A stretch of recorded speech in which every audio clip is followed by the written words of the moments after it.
Hello, everyone. Welcome to my universe. Oh, man. I thought my throat was fine, and then I started talking, and it feels weird. Give me just a moment to kind of clear that. Blah, blah. All right. So, yeah, still just kind of working out the last little bit of my sickness, but I'm fine. I'm not really sick anymore. And it feels good. Very nice not being sick anymore. Anyway, I took a look at the picture today. I think it looks fine. So I'm just gonna go right into rendering everything. Pose seems fine. At most, maybe the arm's a little bit off through here. I don't feel like fixing it right now. I want to render a face. So I'm gonna do that. I do not think that this will be hard to fix. I just need to jigger the arms a bit, and I had my fill of arms yesterday, so I want to render a face. And then there's a few other minor things, like with the way this belt is going across the tail here. It's kind of making it look like the little crocodile shape going around is continuing through her tail, and that is very awkward. So I will have to move that, but I don't care. I want to render a face. Let's render a face. I can finally go back and do the face again. Life is good. All right.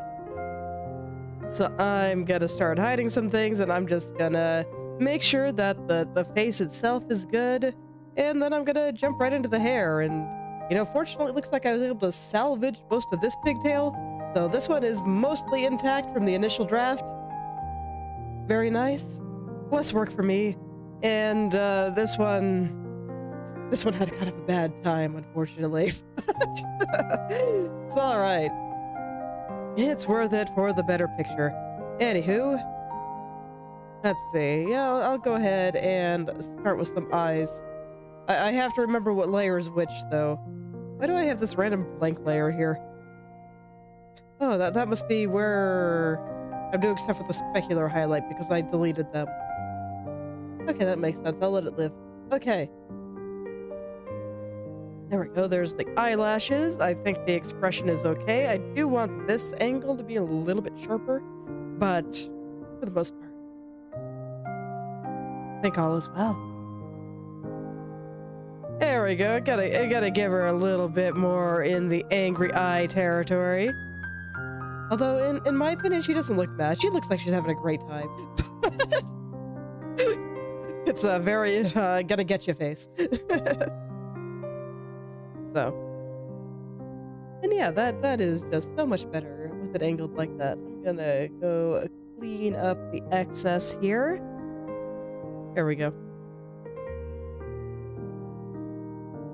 I'm not gonna worry about really smoothing everything out here just yet. I'm just kind of getting the gist, and once the gist is good, then I'm gonna go do the hair. And once the hair is done, that will be when I really go in and fully render the eyes. I do want the hair to be done first. I don't know, do I want this to be open like that, or do I want it to be... You know, I kind of want to see. So I can have it like this, or I could have it like this. Like that might not actually look half bad. She is grinning really wide. Oh, hell yeah. Okay, you know what? Forget whatever my idea was before. I'm doing that now. Let's do it. I think this angle is fine for up there, but I want it to go up like that. That is perfect. And then, you know, just clean up the excess, and everything will look great. Oh, yes. Yes, yes. And you know what? It gives me a little bit more room to make her a little more smiley. So that's nice, too. It sure is. I'm gonna do it right now. Let's just really get that mouth up there. She's just gonna be having a great time.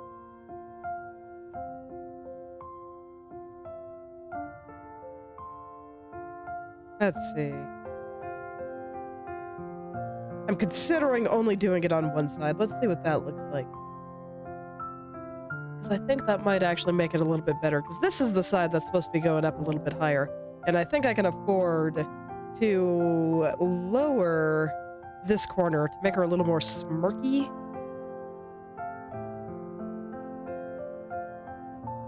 Such a nice little smirk. She really does look like she's having a great time. Okay, and then from there, right now, it's kind of a different kind of hat. I feel like I lost a little bit of what I had before, so I'm gonna open this one wide again. That's why I want to test this pattern. Cool, I like it. And then I think from there, what I would actually like to do, I made them both the same size.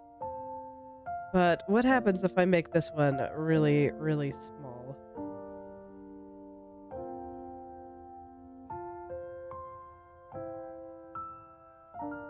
Yeah, I think I can get behind that. Okay.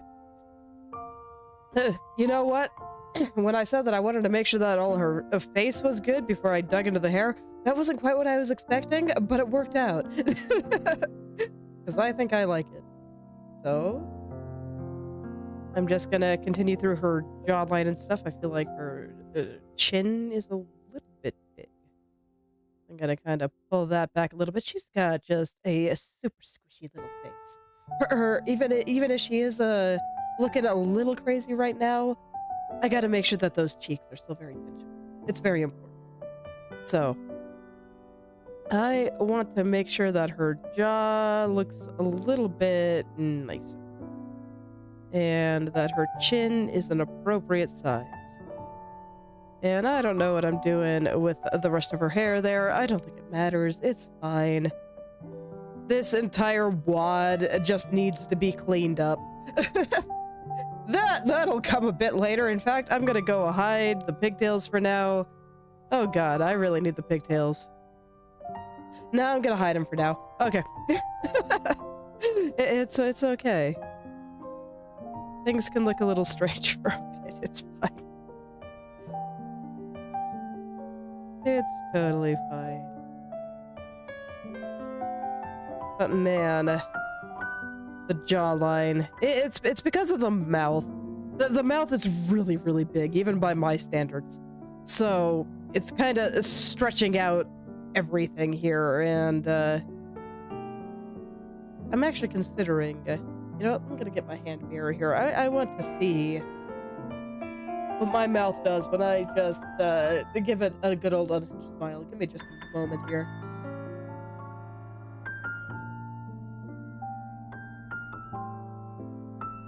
Actually, really pulls my nostrils up. I never noticed that. Fascinating. Yeah, upper lip goes up a bit too.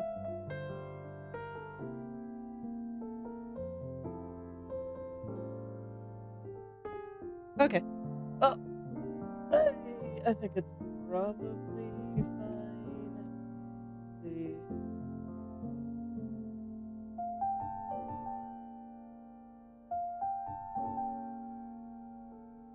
I will want some little things pulling at the corners of her mouth, but I don't feel like drawing those right now. I'm really just trying to pay attention to the shape of the jaw.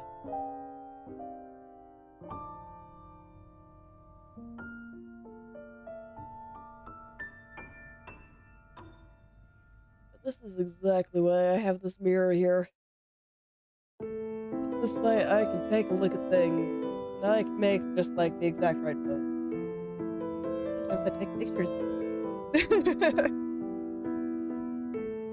And my conclusion, I think I have the side of her head a bit large. But I think that's about it. Okay, I am on the right layer. We'll pull it in just a bit there.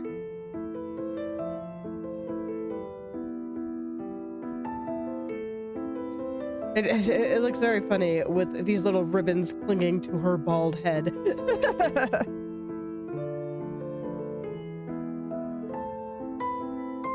Art tells funny jokes. So I like it a lot. I feel like you gotta have a good sense of humor. I remember that I had it for a long time. I had this particular hobby of whenever I was drawing the eyes, I'd always do things like this and just make funny faces. It's It's one of those things that helped keep me sane. Because let me tell you, when you've been flailing at proportions for 10 hours, it kind of gets to you after a while.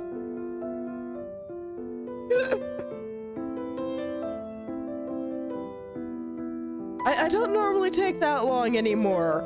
I'm still pretty slow, but I don't typically have to worry about it quite as much as I used to, so, you know, such things are nice. I have started learning.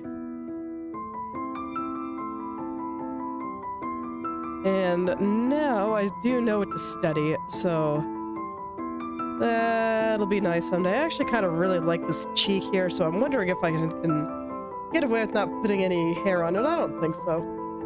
Because even if I don't put the pigtails on it, she's got, like, this hair here. And my cheek is a bit higher than that here. I mean, if I put it a little bit lower, can I do that with it still and still have it look good? You know what? I totally can. Okay, we'll put her cheek there, and I'll see if I can avoid covering it with hair too much. Okay. And if I'm gonna do that kind of thing with her eyes here, then I need to change up the eyebrows just a little bit. So this eyebrow, we're gonna really... Oh, I made my selection too big. Man. There we go. I'm really gonna dig that down into this side, and then this one can come up a little bit higher. There we go. That's... Okay, and now I can fit her hair on, and I gotta have to figure out what to do with those pigtails. But yeah, now with her hair like this, I can kind of see that cheek. So once I fix the pigtails here, I will have something kind of nice, and I'll be able to see that cute cheek. So I could do this sensibly, or I can just go in and do a bit of reconstructive surgery and just erase everything there and worry about it later. This will be a problem for my future self. Sounds good to me, but I think that face is pretty cute. So I'm gonna go. I think her eyes should be just a touch lower, though.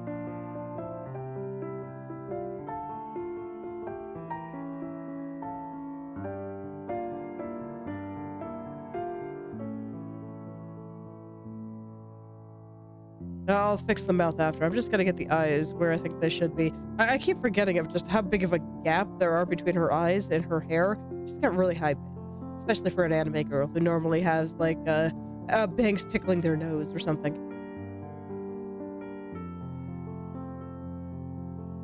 As someone with long hair, I am always amazed at anime girls that are like really okay with their hair just getting in their face, because man, is it annoying.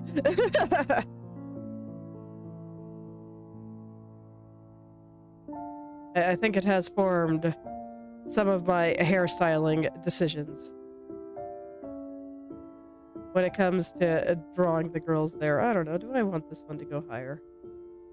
You know what? That's cute. Let's do it. And we'll send this down, and this up, and this up. And I'll just have an extra point there, and the top can remain flat. Yeah, I think that's pretty cute. I like this. And then how big is her head relative to her body? Is it still good? Or is her head big? I'm gonna stare at this for a second. Let's see.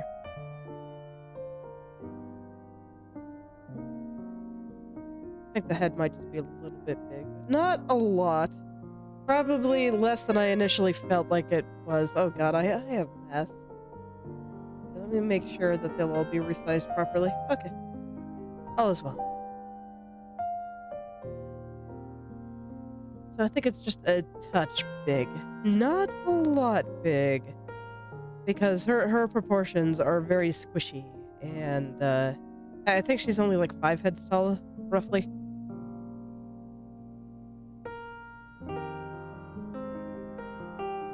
So her head is pretty big compared to the rest of her body.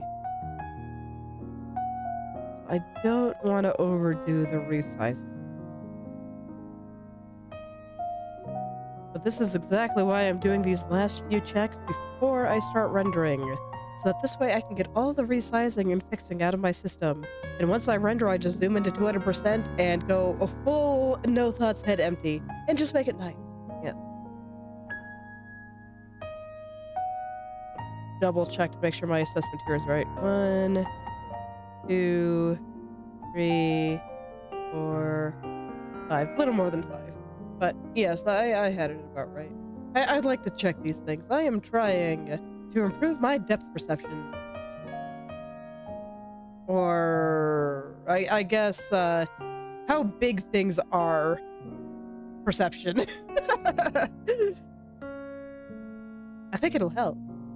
Okay. So I'm not gonna worry about the weird tangent in the tail right now. I'm gonna deal with that later. I want to run to the face, and I think everything is good. I will have to, fix the mask on these ribbons and stuff, but, I don't know. Do I want to do that first? I kind of have to render this hair before I can fix this one. So, we're just gonna say goodbye to the ribbons for a little bit. Fortunately, it looks like they're mostly intact, so they still look pretty nicely rendered. I think I might go over some of the edges a little bit, because there's a few spots, like right here, for example, that look a little bit blurry to me. But I think I just need to go over them, and that won't be too bad. All right, let's get going. Oh yeah, I'm gonna hide her eyebrows for a little bit, because they are the same color as the hair, and I need to be able to see. Seeing is really important when you're trying to draw something. Go figure. And for now, I'm not gonna worry about any lines going around. I just kind of want to get the edges clean.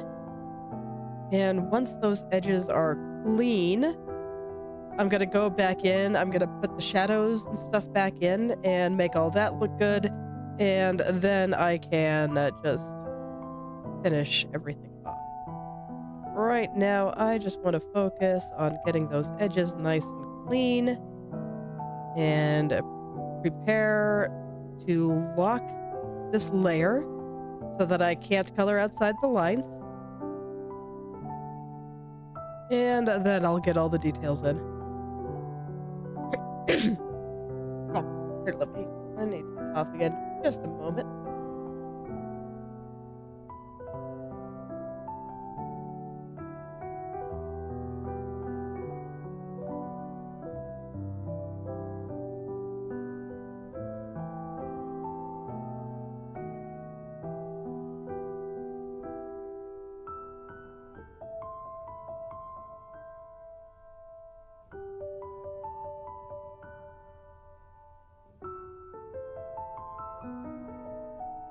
Man, do I look forward to the day that I will never have to, when I don't have to cough on and blow my nose on stream. That'll be a good day.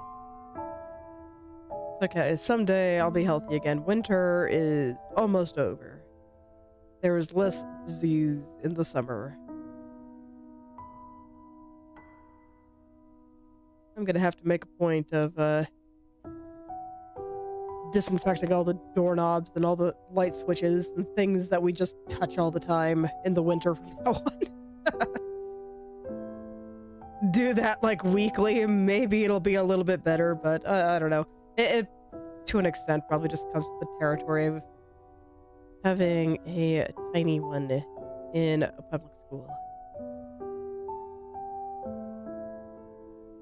And yes, I made the decision, strictly speaking, before I even had kids, but it was abundantly clear to me after I did that I did want my kids in public school, not like homeschool or anything like that.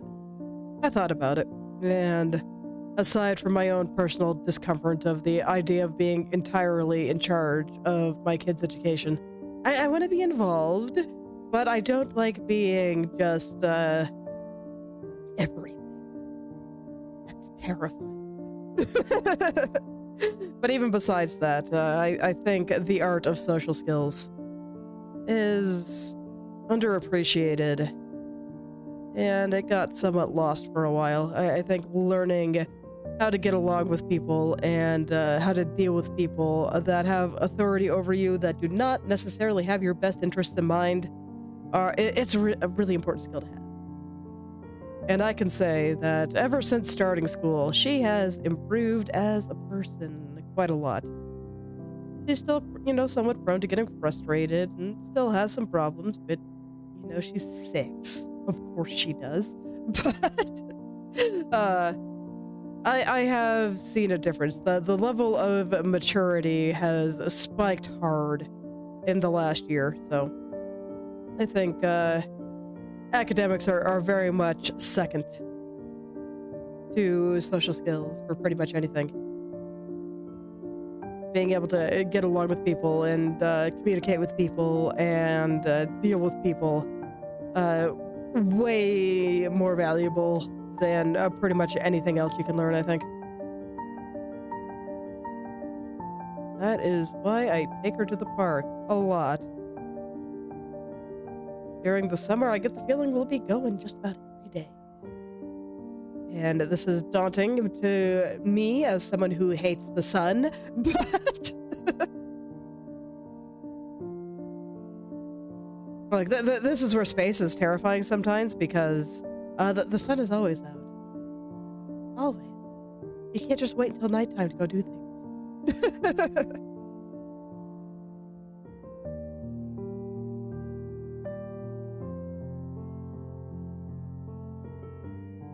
But yeah, that was always my intention. I want her to be able to go interact with people her own age and make all the mistakes she needs to make to learn how to interact. It's important. And it's so much easier to do it when you're 6 as opposed to 30. People are way more forgiving of all the social mistakes when you're 6.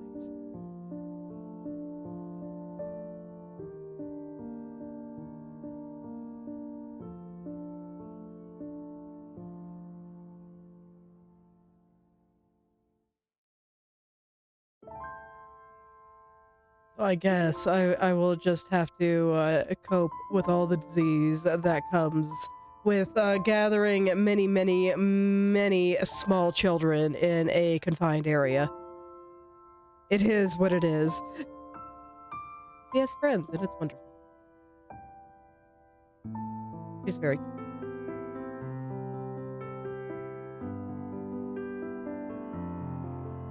Alright, I think that this part here is supposed to be like a straight line from here, so I'm gonna draw it like that.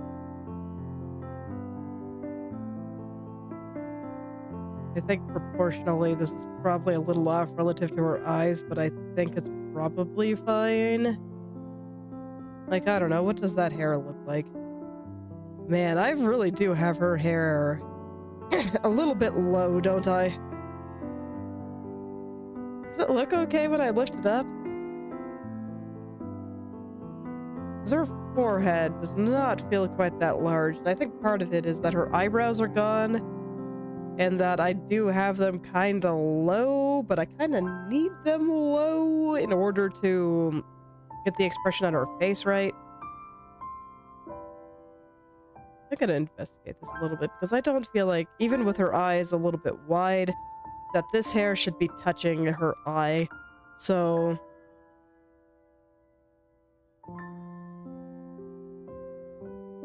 yeah, I'm gonna do something about that. So I'm going to kinda shave some of this off. I'm gonna have to redraw a little bit of hair there, but it's fine. I can do that.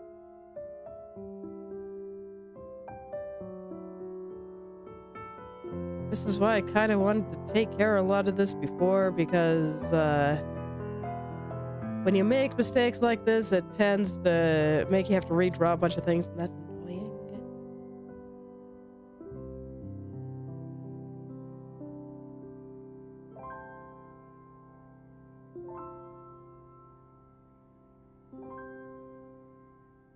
So I'm just gonna kind of rough some stuff in there, but I do think that's better. This hair does still need to cover part of her eye. That's just what that hair does. But other than that, I think it's all good. She looks so weird without her pigtails. Like, I remember when I was drawing a Leia Memoria without her braids, I thought her hairstyle looked really cute even without them. But she just looks kind of weird. The pigtails really make it. And I guess to be fair, I haven't drawn her back hair yet. I should probably draw a little bit of that, actually. You know, I don't think I ever drew her back hair, actually.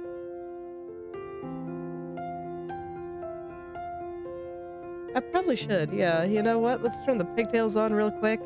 And the ribbons, and I'm gonna go figure out where the rest of her hair should maybe be.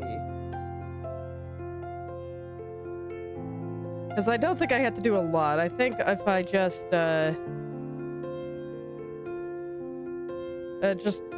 draw small hints of it, kinda doing things back here, or maybe just a little bit, just kind of going around like this.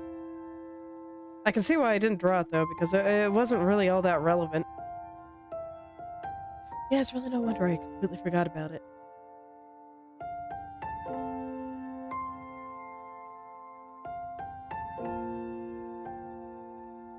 I don't like this, but let's see here. How does this hair work? Okay. So I can get away with something like this, which looks a little bit better. Okay. And I think that's fine. I'm gonna leave it there. I don't think I even need to clean it up that much.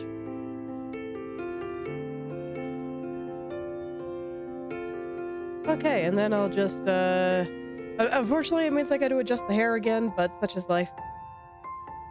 I'll redraw it as many times as is necessary in order to get it to look the way I want. Because you know, I can always do that. And there should be a little cut up in here. There we go.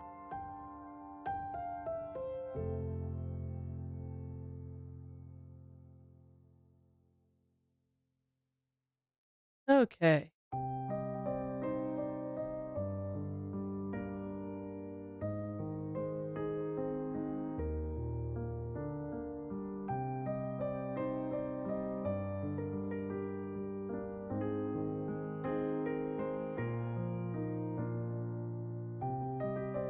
So, lately I've been wanting to read some visual novels for reasons, and I saw the Zero Escape series mentioned in recommendations many a time, so I decided to just go and watch a playthrough out on YouTube, and it is kind of interesting.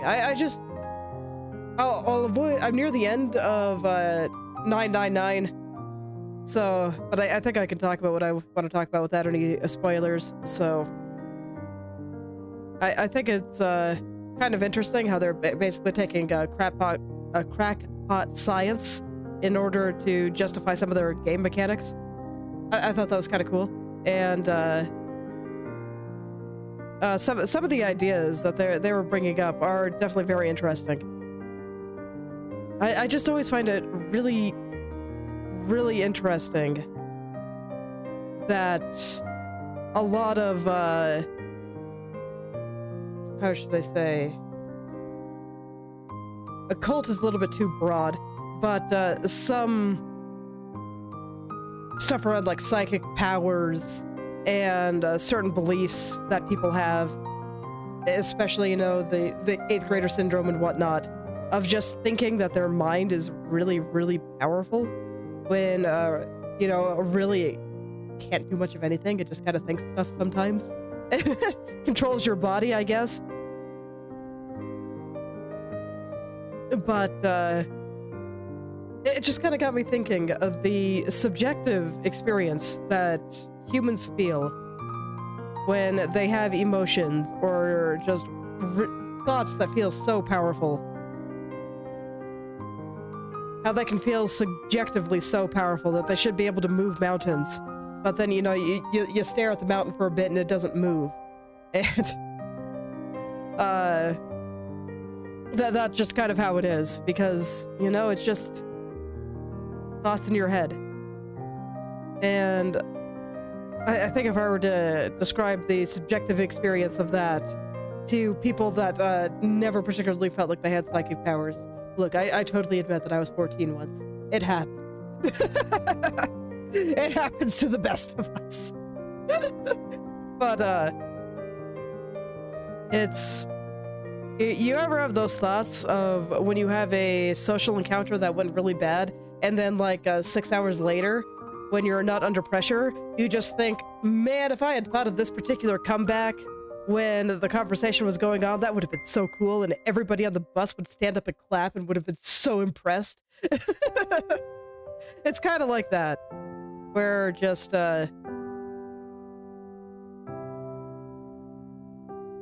you get a particular idea in your head, but you don't actually have the skills to necessarily do anything with it. And it's very frustrating.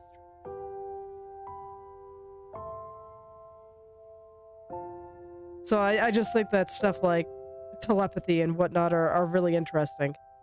Because I think to an extent, a socialization does require us to be,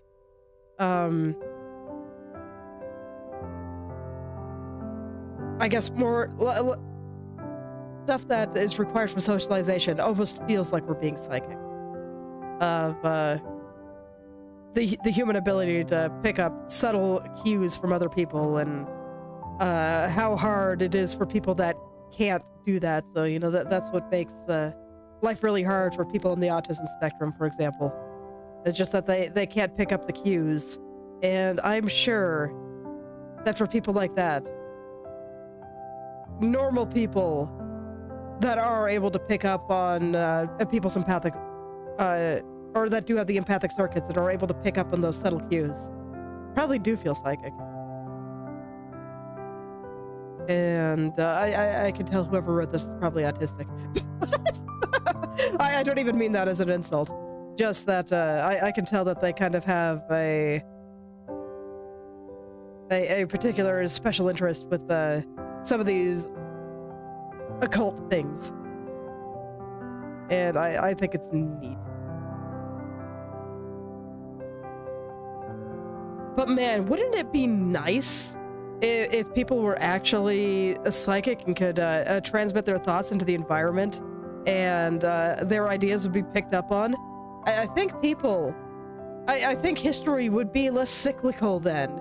And, you know, maybe humanity would actually learn from their mistakes, and that sounds pretty rad. So that's how you know it can't be true.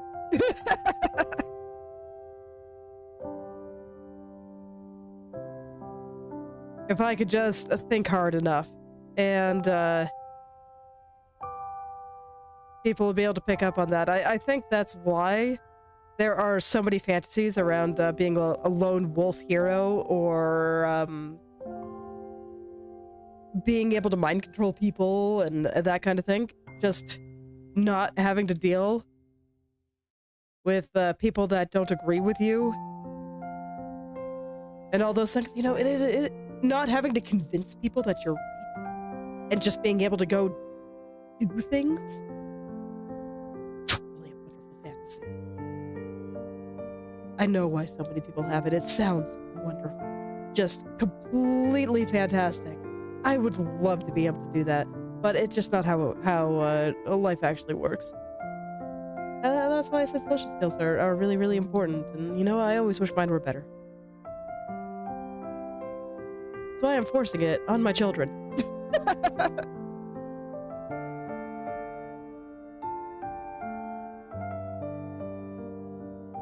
I'm glad they don't really feel like I'm forcing it. They seem pretty happy with my decisions to take them to the park frequently, so it's all good.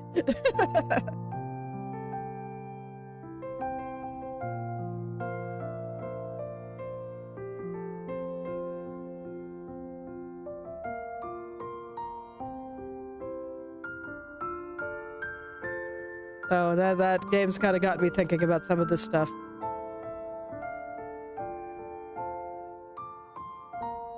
Telepathy and whatnot.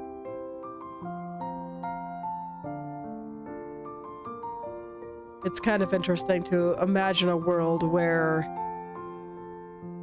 those things are real and what people might do with them. Might be interesting to make a magic system around that. I think it could be pretty cool. Where it is actually true. And maybe humans aren't really good at picking up on it and all that, so it's kind of hard to control or actually do anything, but it also got me thinking that when we think of stories where where something similar to it tends to be true, this is especially true in things that come from the East, so, you know, stories and anime and whatnot, where it's always humanity's grudges that seem to sink into the earth and cause problems.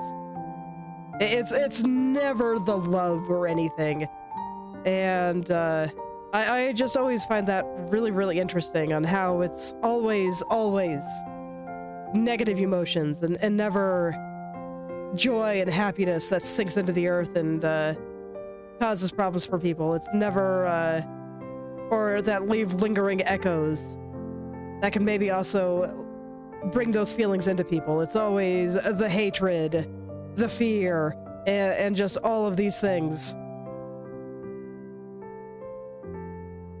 It's always angry ghosts, never happy ghosts that just want to give everyone flowers.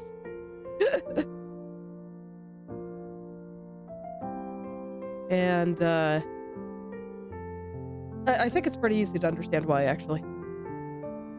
Just that subjectively. I talked a lot about subjective experiences today, but I think that's fine. I think it's good to kind of think about how the brain works and why some of these patterns keep coming up. Why did it select both? Whatever. Anyway, and why some of these patterns keep coming up in fiction, and why it's always the negative emotions or the feelings that get left behind and never really the positive ones. And I think it's just because subjectively negative emotions just feel so much more powerful. When we think about things that can really drive us to action or things that we remember, a lot of the times it's, you know, stuff that made us angry or sad or scared. And even when I think about my own general happiness and things that just left me very, very happy or inspired or any of these things, it's always way less powerful than whatever, you know, just really pissed me off last week. So I think that's why the ghosts and stories are just always mad. And rarely do you get one about a friendly ghost unless it's being subversive.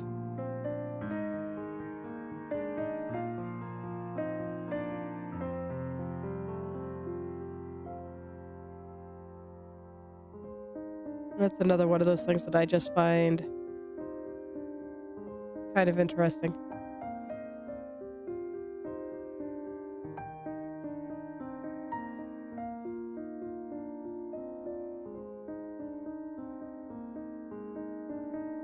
Kind of an unfortunate commentary on how humans work. But very, very true, I think. Our negative emotions are just way stronger when we feel them within our minds.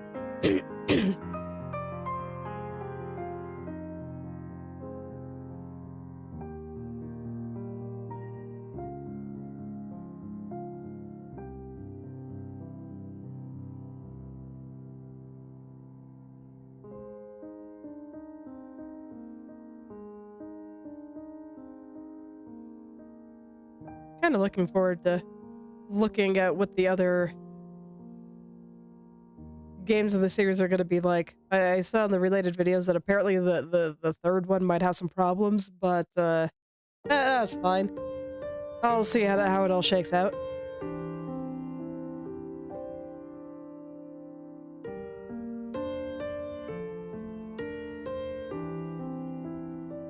But I think I'm about an hour away from finishing the first one here, based on the YouTube video that I am watching for it.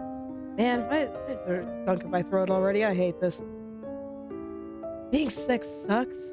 Even, getting sick sucks. And then you gotta clear all the stuff out that your body did to you while you were sick. So rude. So rude. Bodies are the worst.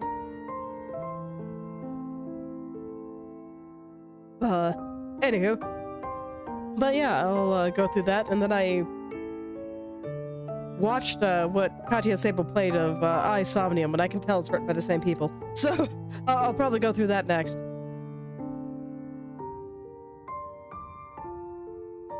I can absolutely tell. It's just, where this one was going on about telepathy, it looks like that one's going on about parallel universes. So I'll be curious to see what they do with that idea. Honestly, I'm still curious to see what they're going to do with some of the telepathy ideas and what other bits of urban legends and science that they kind of misinterpret. Because, yeah, I actually looked up a lot of the things that they talked about in 999. So, like the glycerol crystallization and the stuff that happened with the cleaner and all that, and they're acting like nobody knows why this happened or that it was never able to happen, but no, it's actually very well documented what happened. It's not really a mystery. I didn't look up the anecdote about the rats in the maze. I didn't look up that one yet. I probably will. I just haven't gotten around to it. But I'm actually quite curious about what they have to say about that experiment.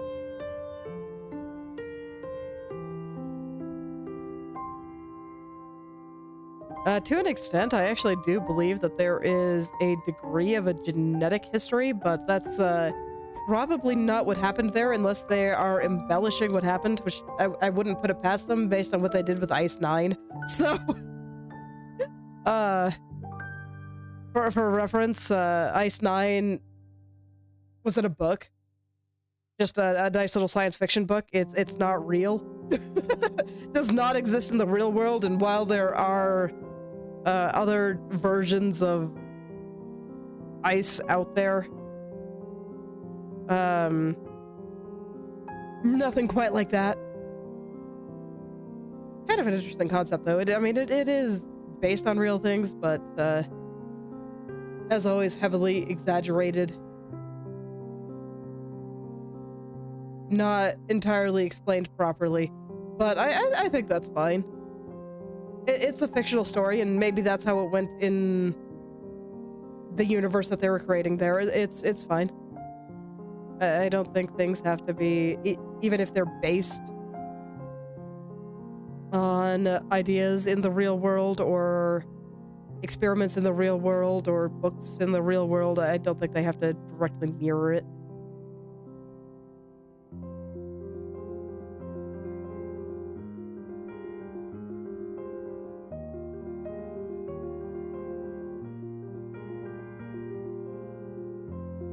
So I'll probably look up that experiment too. I'm a little curious. I'm a little curious about what they did with it. How accurate they retold the story and what the explanation that the scientists came up with is.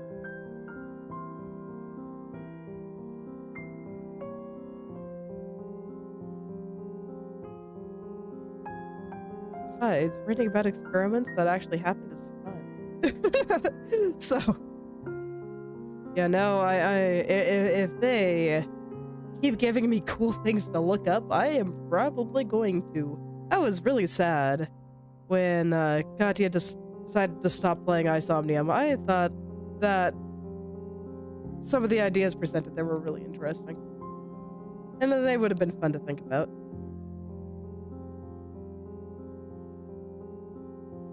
But I don't blame her for stopping, though. She just wasn't into it. I don't think people should play games that they're not enjoying. I think it's just a shame. These games are meant to be fun. And if they are not being fun, then that person that is not having fun with the video game should go do something that is fun.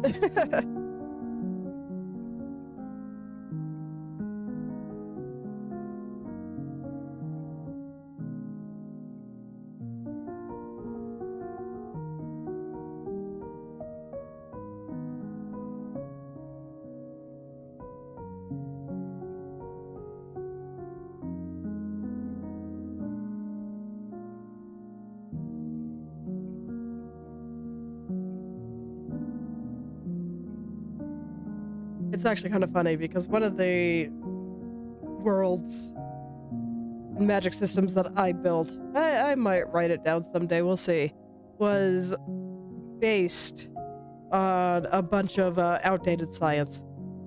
So, you know, like what would happen if the Greek elements were real and that kind of thing. And there's a few other things in there that I just think is interesting. I have gotten so much mileage out of the idea of phlogiston. Just won't believe it. Is yeah, basically before people really understood molecular structure and how atoms work and stuff, somebody made an observation that when stuff burns, that it kind of ends up taking up, that the air around it expands, basically. So they thought that there must be another substance in there that was causing the burning, and that was burning up, and they called it phlogiston. It was very much based on an observation, and I think it's easy to make fun of things that people used to believe, but there was real observation going on behind these things, and their tools were very limited. There was only so much they could do,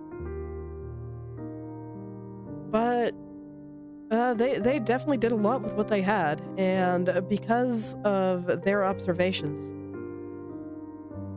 humans later were able to figure out what was actually going on. And I think that's neat. I think I'll do the rest of this strand when I go back and do this little one that's over there. Anyway, but yeah, I think it's really neat. And there was a lot of stuff that, while, you know, we know isn't true anymore, the only reason we were able to figure that out was because of the observations made by these people. And I think it's easy to kind of make fun of them for believing wrong things, you know, like a flat earth theory or whatever. But it's only because people made those initial observations that people that came later were able to figure out the truth. So it's been really cool just reading about some of this dated science and why people thought it was true and how we learned that it's not.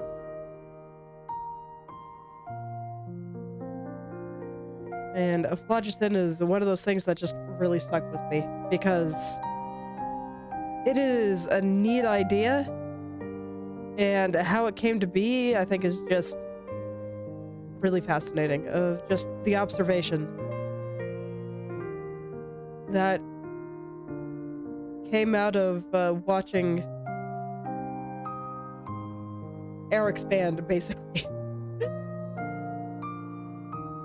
As someone trying to figure out what was happening that didn't have the tools to detect atoms.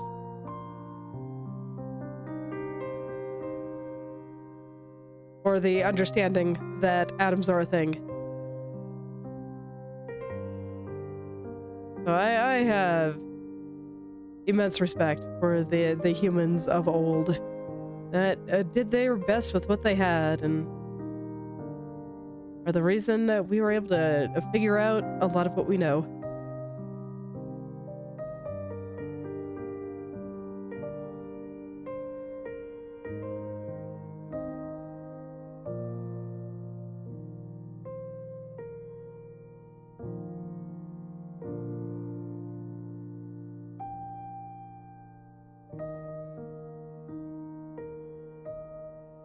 Sometimes I just read about where these things come from and I'm just like, man, I wish I was that smart.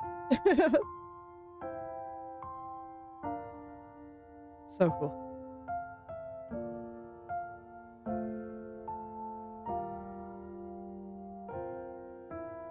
Honestly, I hope the people that wrote Zero Escape continue making wacky games where they can, you know, talk about these things and create little worlds where, you know, maybe some of it's true. And even if it's not, they could still have some fun with the idea. And just talk about all these experiments and random stuff that they learned about that they thought was cool.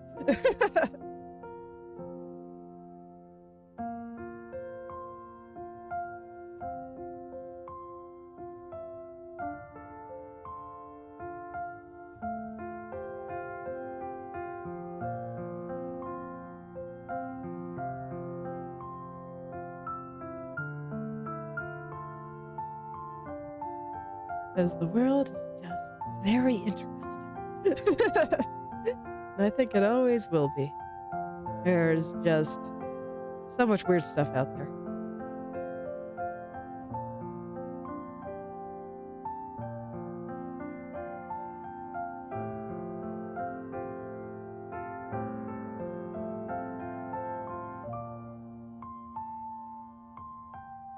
Just gonna put in a few more little loose strands here. I'm just trying to make them straight. And that's kind of a thing when I'm dealing with loose strands. Because normally I want to make them really wiggly and just gotta go poof. Be like, that's a nice little strand.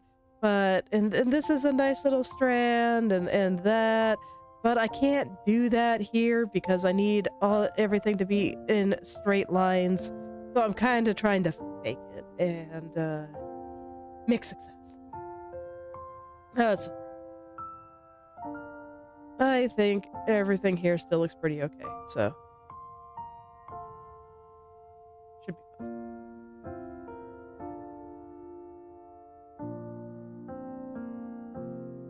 As you can see, I'm going easy on myself again today, and I'm using the line tool instead of trying to draw every straight line totally freehand. It wasn't so bad when they were short, but now that they're getting a little bit long, it's just like, oh man.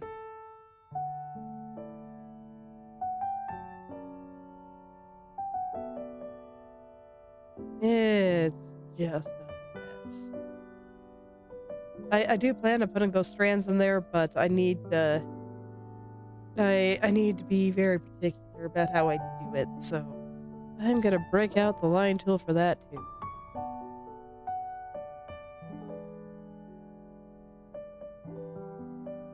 And I'm just gonna kind of get the outlines going, and I'll figure out the rest later. It'll be fantastic.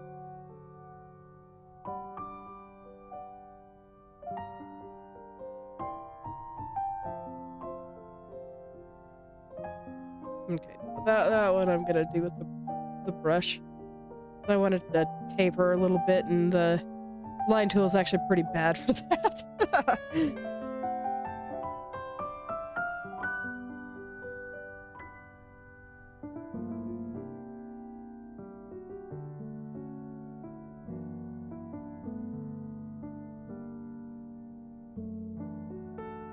Alright, that should be fine. I think this looks okay.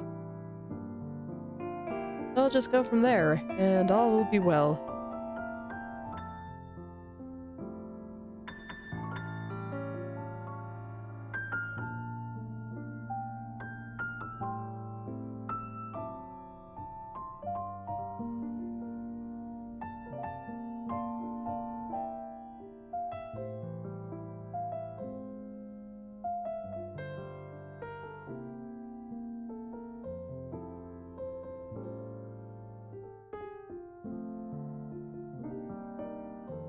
Okay, so something like this I think should be fine. Yeah, I think that looks pretty good. So there we go, that's the outline. Let's actually start getting the shadows and stuff to look good again. Except this guy. This guy, I'm gonna have this guy come up a little bit over here when I know where he's gonna live. But first I gotta figure out where he's gonna live. So we have this piece, and I don't think I need to outline the bottom parts.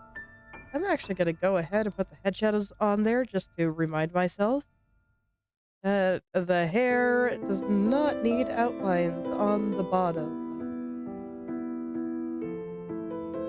That, I mean, strictly speaking, I don't think the head shadows are going to look like that, but for what I'm trying to do at this moment, this is fine.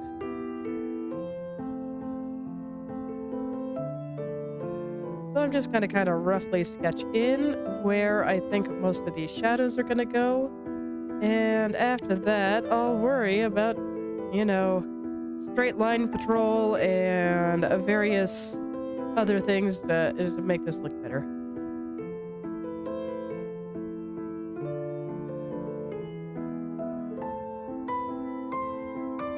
Okay. But you know, first things first. Let's get everything in there.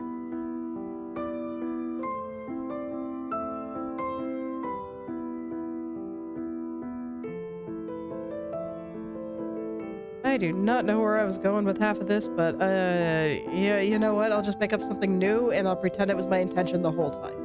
Because you can do that when you make an art. When you make art.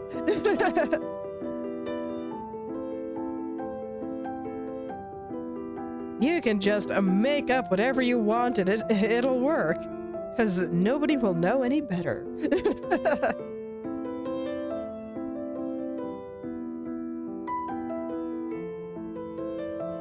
I feel like art is just about making your audience believe whatever you want them to believe. Just like acting. Yes.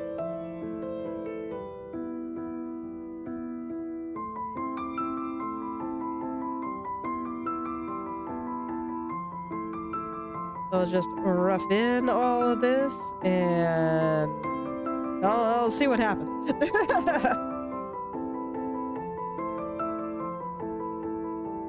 I think I see the structure of the hair well enough that it should be okay.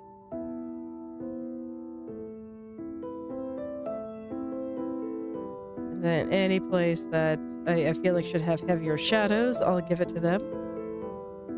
And here, I'm not sure if, I think I'm gonna put some shadows underneath down there, so I'm not gonna outline those, but I will put in some hair strand shapes.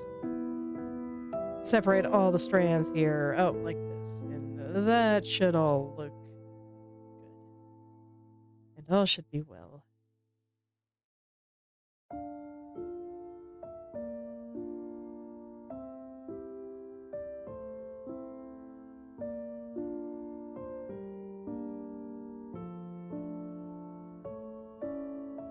Let's see, I think I want the strand to be a little bit bigger just so it doesn't align with the split in the bangs here. I think that'll look better. And I'll probably put some strands underneath it at some point to, you know, kind of like this to make it look more hair-like. But I think I just want to get the structural ones in first. Because, man, is this a mess. And I want to make sure I got all of it right. I actually think that this guy should be on top here, so.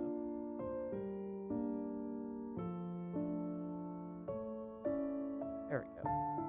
That does look a little bit better. Because once I have the general structure down and I'm able to clean up all those lines, make it all look really nice, then I'll have a better idea of where I should put further decoration. And it'll just be easier to do that way. It'll be great.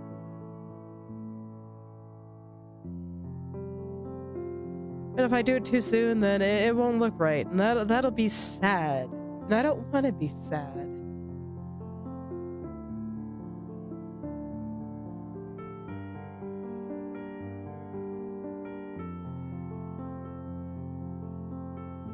And once again, I'm just kind of trying to get the shape of the strand here to follow things a little bit better, and so that this way, this one doesn't get into the corner here and look like it just continue out there and get all ambiguous.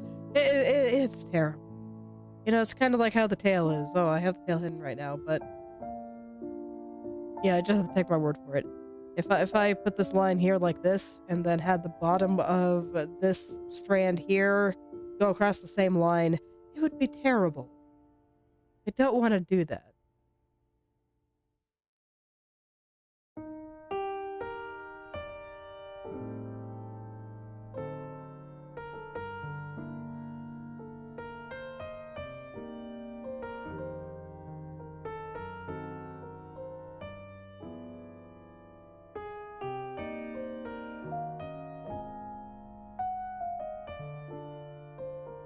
Okay.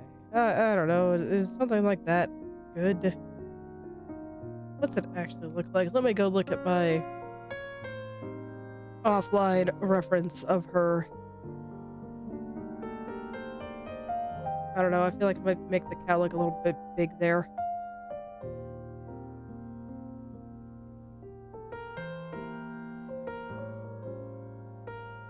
No, that should be fine, actually. Okay. Yeah, I think we're good. I'm just gonna leave it like that, and now I can kind of get this one in.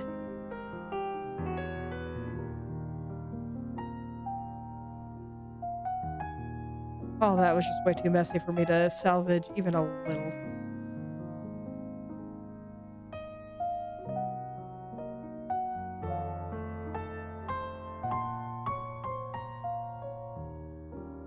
So you can see I'm trying to keep the lines relatively straight. I'm allowing myself curves if I really want them, but I am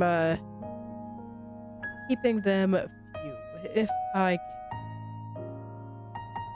Actually, on this one, I think I'm gonna have stuff behind it, so I will leave it like that. Let me see, where's the baseball bat gonna go? Okay, so I do need to have black going around here.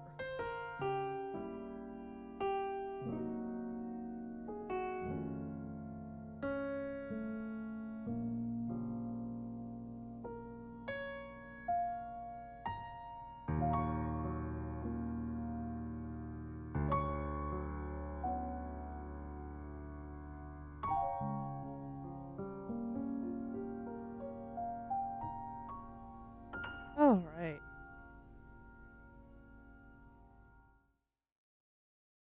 It's kind of funny. I've been struggling somewhat to figure out what I should draw for Ava Hawthorne's birthday.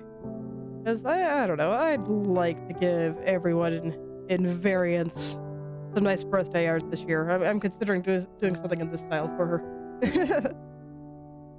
I don't know what to draw, man. I've kind of had something started. It's kind of a neat idea, but I can't decide on a pose. That kind of thing is always hard. And it's just not coming to me. And I'm running out of time. I've got like a month.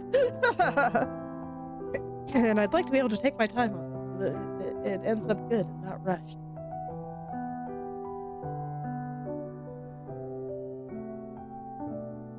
Let's see here. Am I satisfied? I mean, other than this guy not coming up. What does her hair look like again? I want to take another look at that.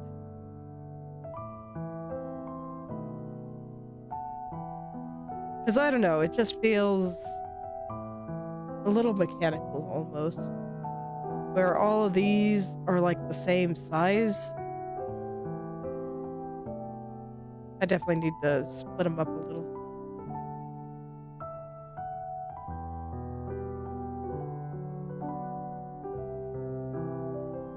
It gets some further clumping going.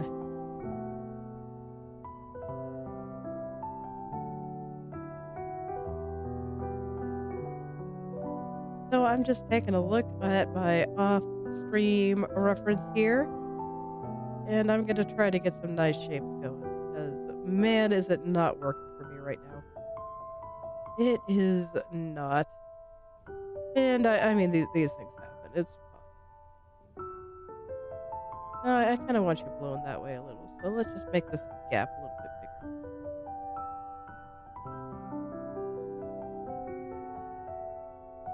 We'll make this gap a little bit bigger too.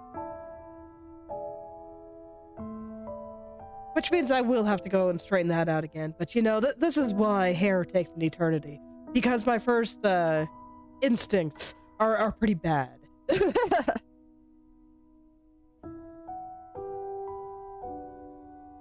It's alright. Even if my instincts aren't the best. I know what it is and you can't hide from me. Never. Never.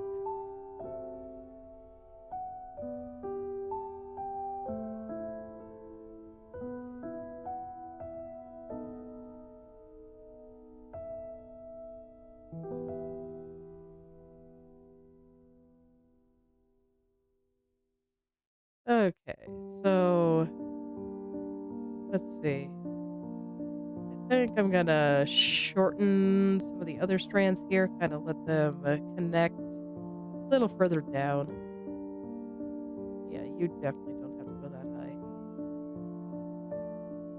This one should go all the way to the edge, though. That is true.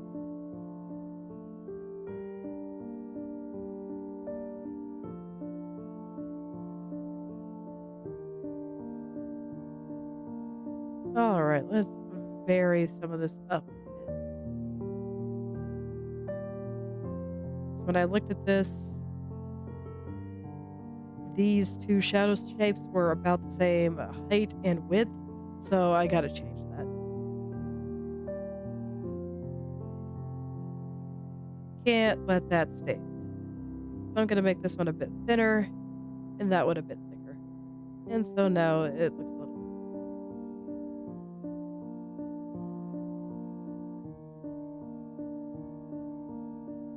Actually wondering if more hatching lines like that would look good here.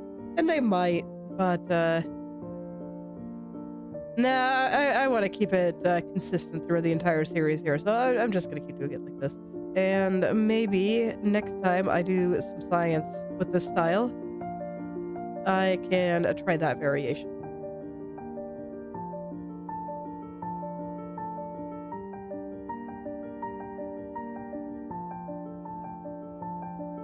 There we go. Now I can let this hair stand up a bit. And how are we doing? I think this one looks pretty good thin. I'll make this one a bit thicker.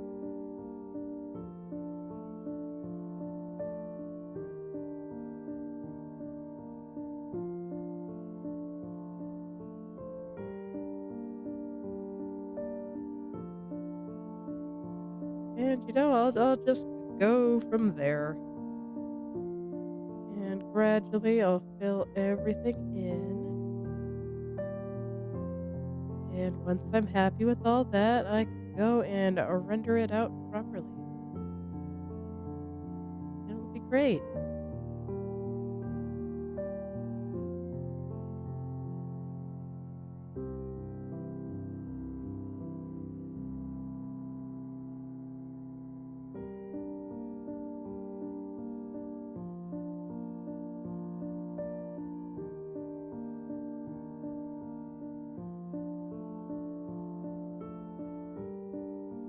Okay. Yeah, that already looks a lot better, I think. So I didn't do that much yet, but it's already a very big improvement. So I am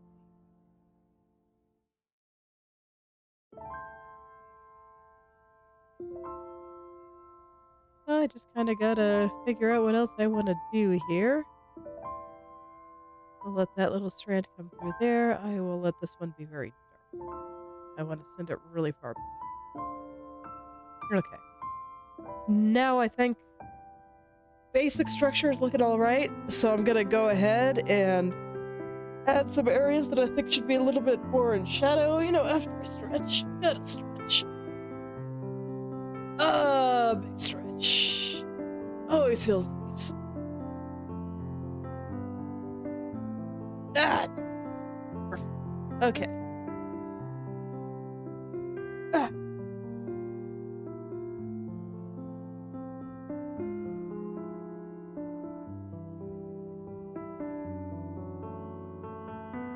Okay, so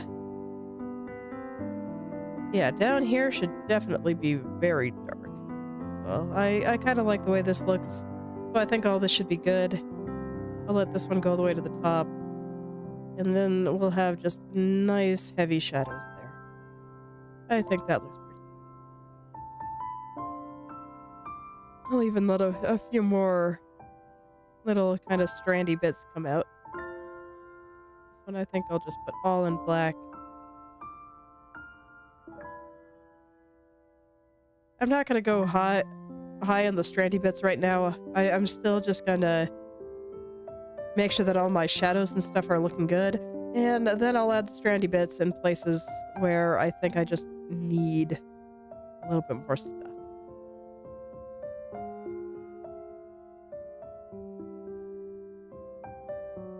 It should be pretty good once I clean it up, though.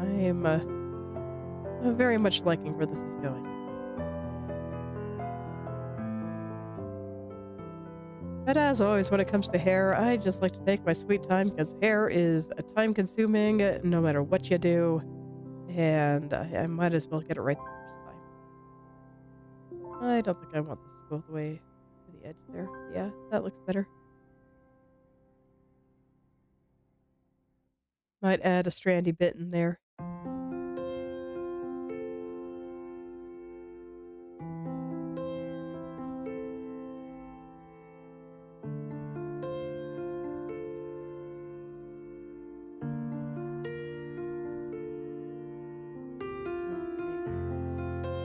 Yeah, kind of like this part, being a little bit thicker than everywhere else. This does have to come up a little bit though, just so that I can show that it's this strand and not the little bit under here. That is pretty important. Okay. I think I'm gonna add a little bit more dark back here. I'm gonna have some heavy shadows underneath this strand here. And we'll just send all of these little guys a little bit further back.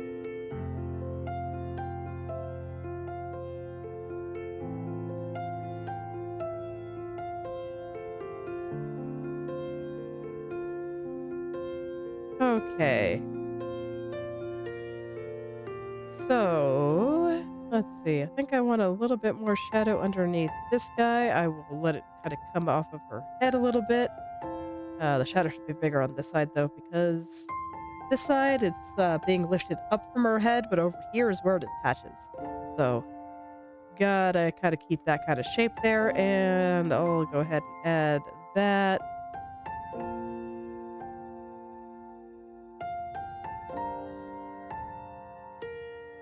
Yeah, I think that's pretty good. All right.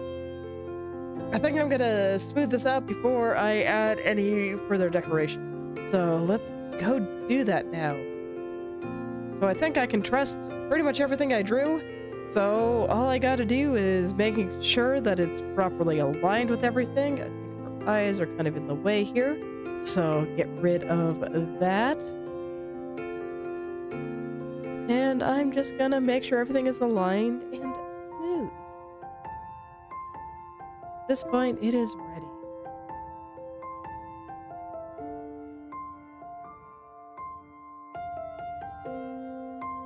Well, there we go. Getting back to this point wasn't that bad.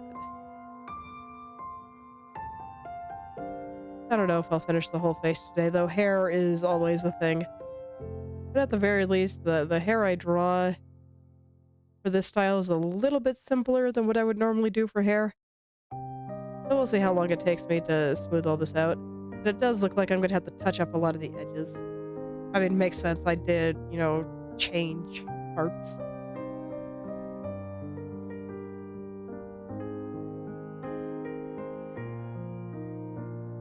Admittedly, I'm not really looking forward to digging into that cut-up pigtail. I'm kind of glad that the other one is intact. So I only have to worry about the one that's been cut up. But I'll go ahead and get that before I do the rest of her face. the rest of her face should come pretty quickly once I get this done.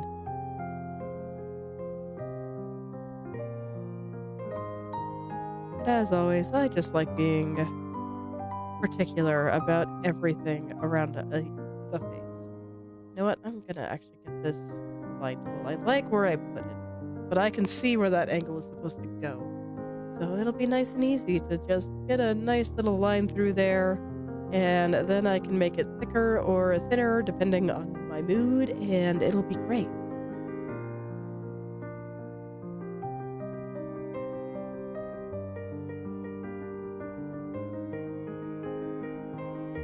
Let's see, a little bit further to the side here.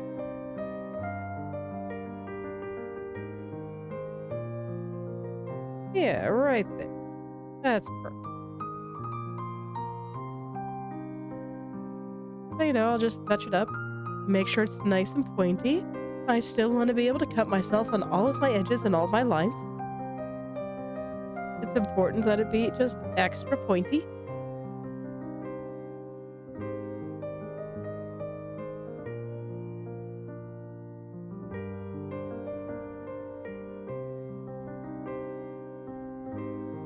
And I'll use the line tool when it's convenient for me. I get the feeling it's going to be often. Wrong button. Alright, let's get that.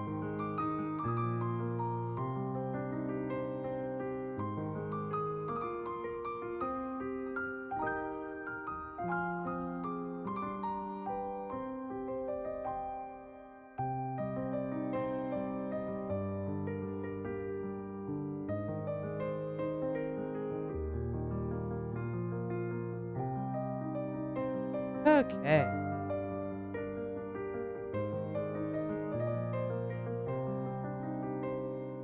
There we go. Cleaned out a lot of that. I think the rest I gotta do just with my hands, unfortunately, but I can do it. All is well.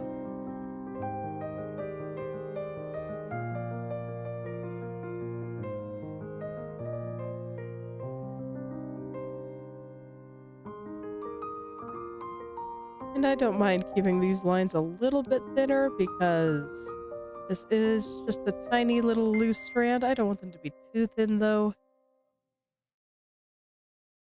I want to make sure it's just right. I mean, you can see her little cheeks in the frame here, so everything over here is pretty important. It's right up next to her face. So I always like to take my time whenever I'm drawing a face. That's the area where it's worth putting all the extra effort into. Every single time.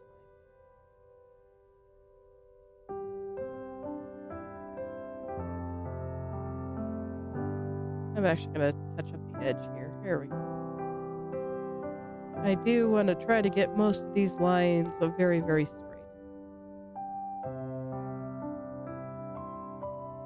Work out all the blobs, just like kneading dough. You gotta get all the chunks out.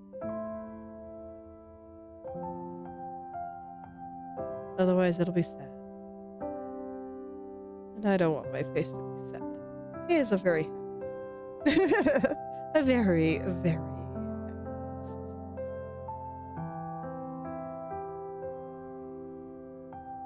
Okay, for a second there, I thought I had a hole that I needed to fill in, but nope. It was just a spot that wasn't black. I like the style though, so you can bet that I'll be doing more of it. We'll see if I end up drawing Ava in it, or if I go with some of my other ideas. Since I had an idea of just doing a really cool moon silhouette based thing, but I'm kind of struggling to come up with a pose that I like for it.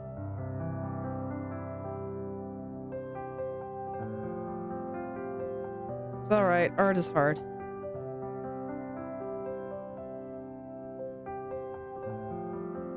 And I'm sure at some point I'll find something that I like.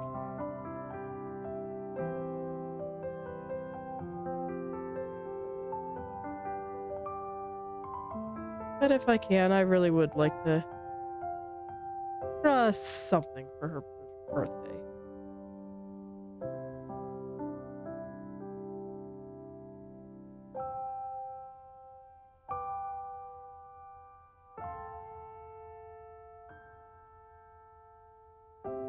All right.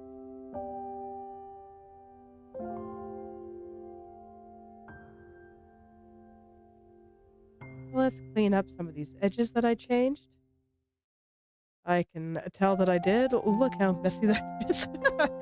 It's okay. I mean, that's how the initial sketch should be, because that's what lets me get it down really fast. It's this part, the rendering part, where I take things a bit slower. I think it's a good way to be.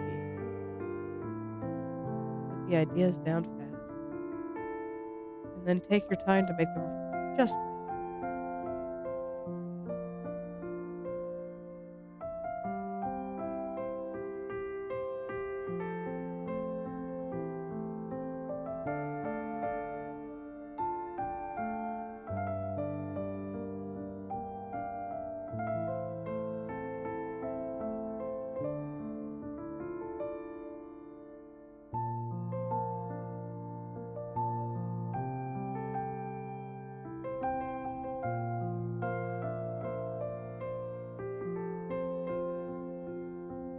Okay.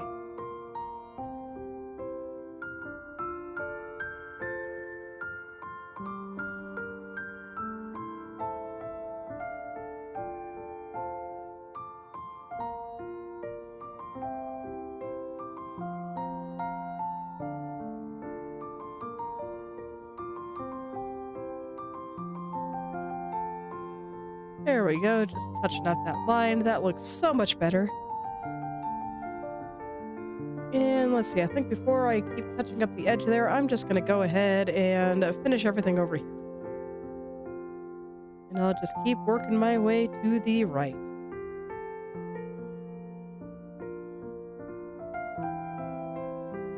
Kind of getting into the Zen state.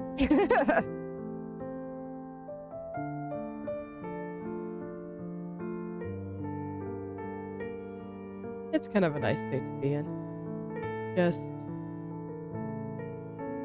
only thinking about how nice these lines look, and not much else. How nice they look, what I have to do to get them looking this nice. And that's about it.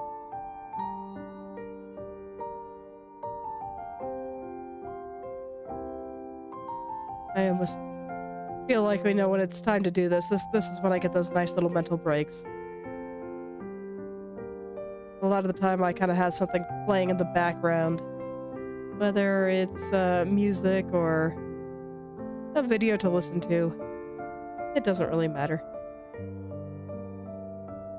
I can just listen to it and let my hands go. 'Cause I feel like at this point they just know what to do.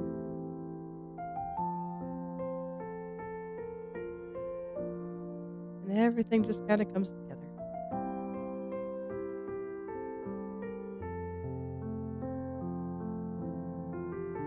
Does take a little while though. But I want to make sure I get it right.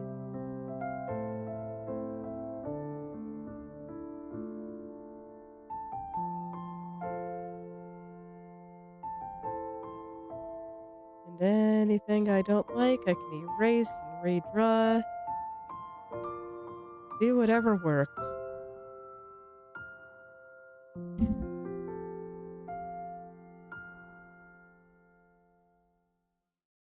Whatever works.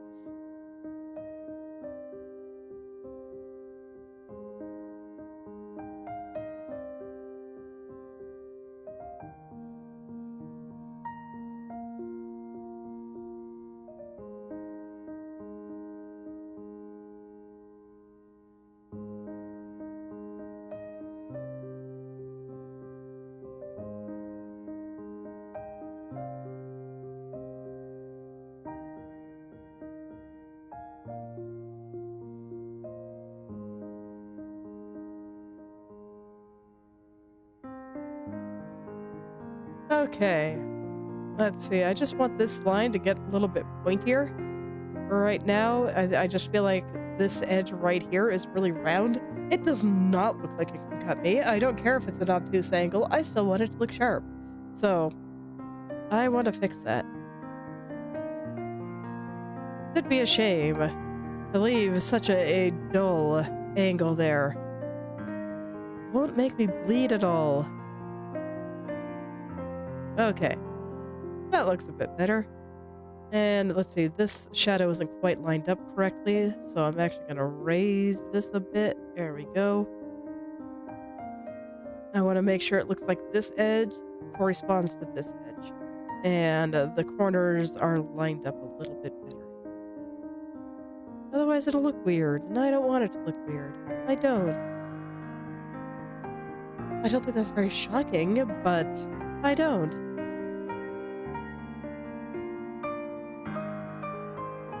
Alright, I better put that line back before I forget. I almost did, actually, but I remembered at the last minute, so there we go. It gets to live.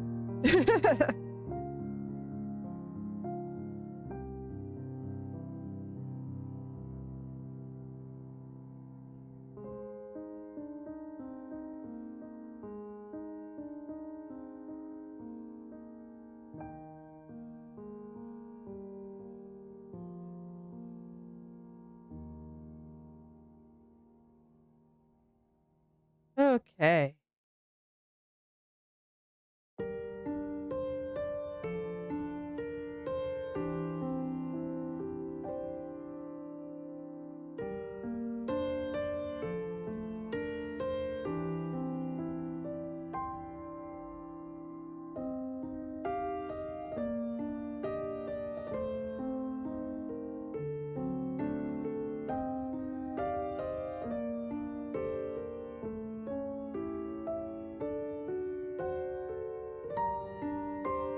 Yeah, I like that. I think that looks pretty good. The corners aren't quite lined up again, so I'll have to fix that, but just in general, I think that's fine.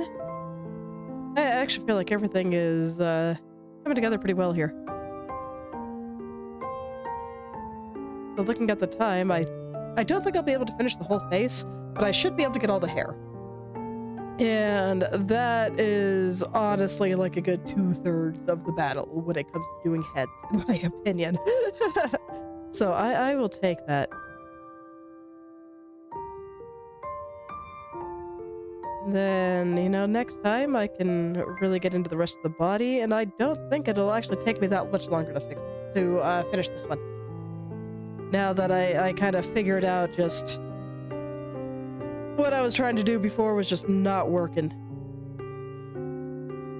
But this one's working pretty well. So I think it's gonna be fine, and won't take me too long to finish off the rest. And then, fortunately, the next 3 I have planned, I'm not doing anything weird. I am keeping it simple. I say that, but I guess for the one that I have planned for Willy is gonna involve a little bit of sword foreshortening, but that shouldn't be too bad.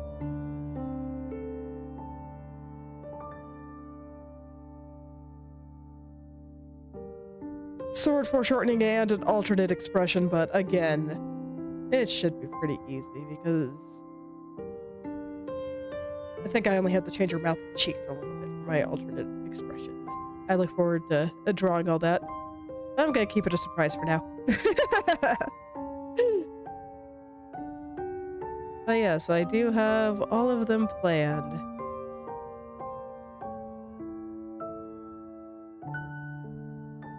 Let's see, you don't look very straight. Did I not draw you with the line tool? I probably didn't. Just for a while there, I was trying to draw all the lines myself, but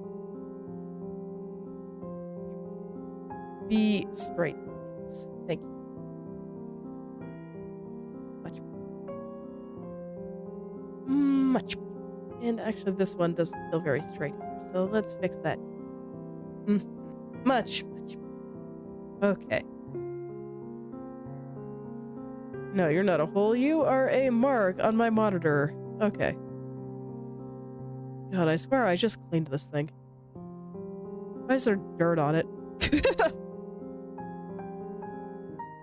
Where does this all come from? I don't touch my screen.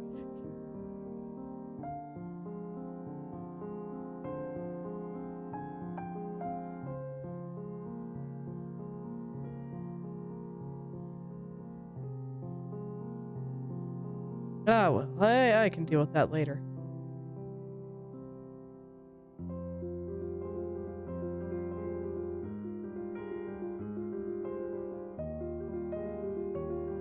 There's not really a whole lot of stuff to talk about when it comes to rendering, since I am just going over everything that I already did, and all the decisions are mostly made for me.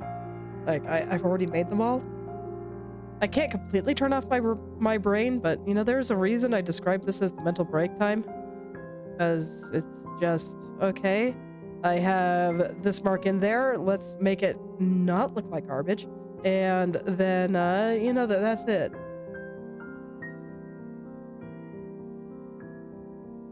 That's basically all I do. I just smooth out what already exists. And once I get to this stage, everything is just easy. So, it's everything leading up to this stage that's hard. This just requires a little bit of patience. And I've got plenty of that, so... Man. Body can't decide if it's hot or...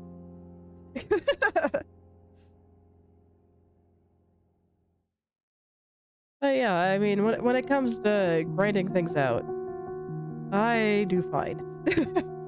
If anything, sometimes I worry I'm a little bit too okay with doing that.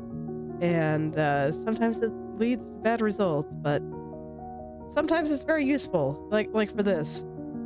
I have no trouble finishing any picture that I get to this stage. I could have even finished the bad nitty pose that I was kind of trying to do before.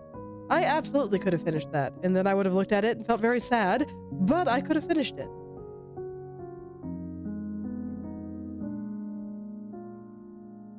I think that's where a lot of my strategy for drawing it came from. I always had a really hard time getting started. Still do to an extent. I mean, there's a reason that I haven't started on Ava Hawthorne's birthday art yet. I don't quite know what I want to do, and getting that started is really hard. And so I tried to front load the composition basically. So I just get every single idea that's in my head down as much as I can. I try to get it close to the final version as I can very, very quickly. That's why I don't worry about proportions. I mean, I care a little bit, but as long as it's not egregious, I don't really care that much. And then I just kind of refine for accuracy. I just go in circles, refine for accuracy, and I keep going and going and going until it's just time to smooth like this. Because when it comes down to it, this is all just smoothing. Everything is here, all the elements exist, so I just have to make them clean.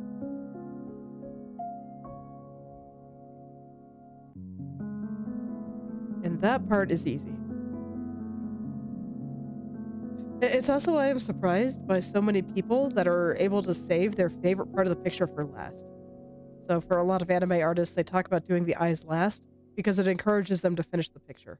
And I'm just like, man, you got through all the hard stuff, and you are worried that you won't finish it? Why? Whereas to me, it's like, okay, I got through all the hard stuff. Now I can just kind of take it easy, and it's no trouble at all. So that's why I kind of let myself do things whatever order I want to. That's why I often do the head really early and like get it fully finished, because I like doing the head and face. And having a nice face to look back at me while I get everything else. It improves morale.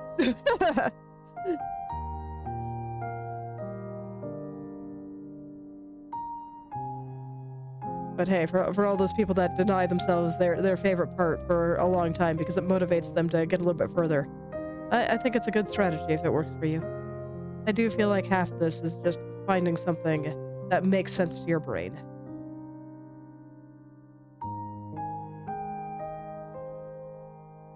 Oh, do I not have the layer locked right now? Oh god, that means I colored outside the line there. Shoot. Unfortunate, but I think it's fine. Yeah, all is well. I noticed it early enough, apparently, and most of what I was doing was in the interior, so all is well.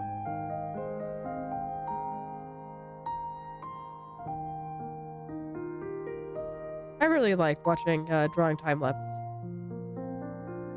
I still watch a lot. I actually prefer the kind without commentary, where I can just kind of watch and just watch everything come together. It's interesting to see how people do things.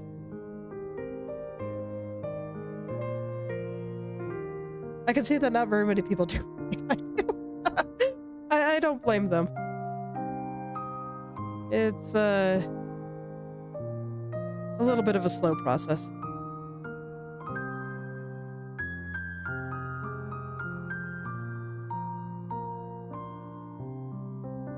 And I think most people just see the world in lines as opposed to blobs like I do. And that is totally fine.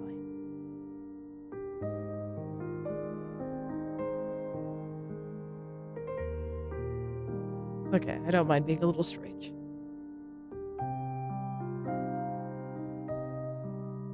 You know, it also makes me really happy to share the process, just because, you know, if there's any other people that have a brain that works a little bit weirdly, well, maybe they'll get a new idea for how to go about doing things. Because, man, I remember trying for so long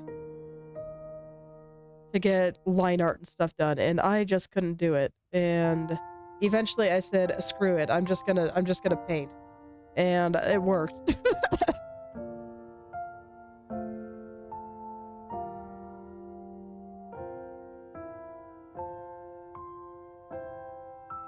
A lot of my early paintings still didn't really look great, but I could actually get started. And I could see. I could see the path through, and that's what mattered. And it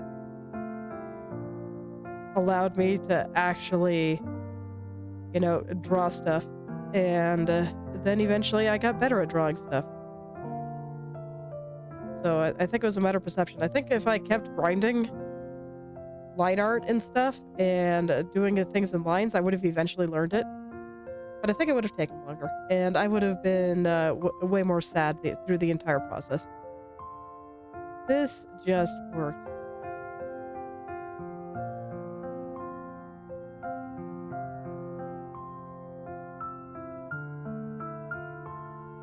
Initially, I actually just did things in black and white, so this way I could focus on modeling the light.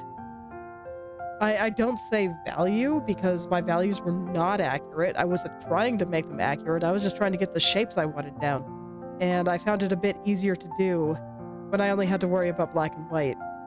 And eventually,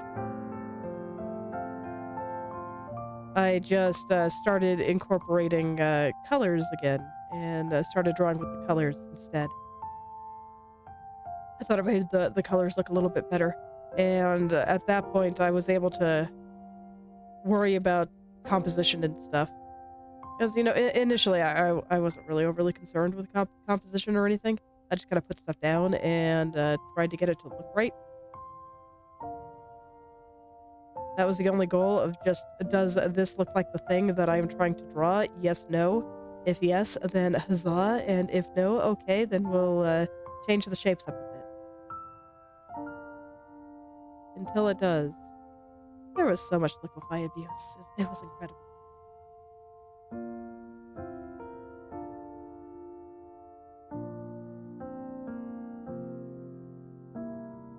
And then once I started painting in color, right from the get-go, I just found that my colors were a little bit stronger, and I could rearrange the composition a little bit more easily. And so I kept doing it like that. There's been times I've considered going back to my black and white underpainting, though.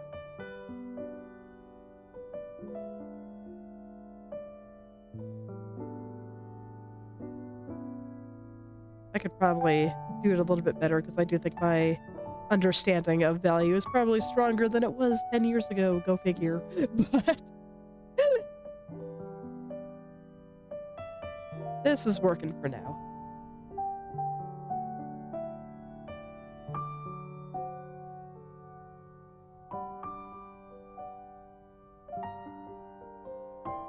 And when it comes down to it, I really am still focused on one thing at a time. At first, it's just a general composition and a feel of the picture. And I consider posing part of that.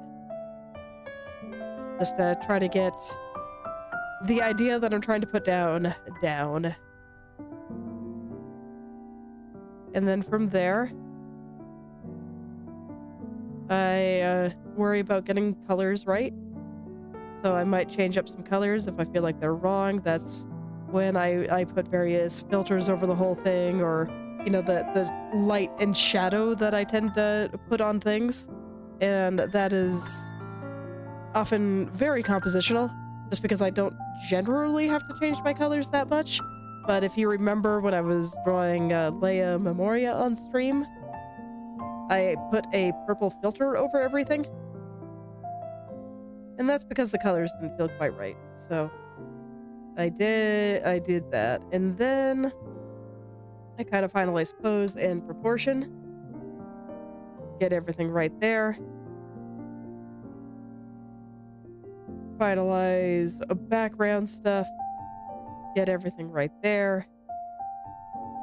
And then at that point, I can render it all. And sometimes I do the background later. Depends on my mood. But the whole thing is very cyclical to me. I gotta pay attention to the whole picture.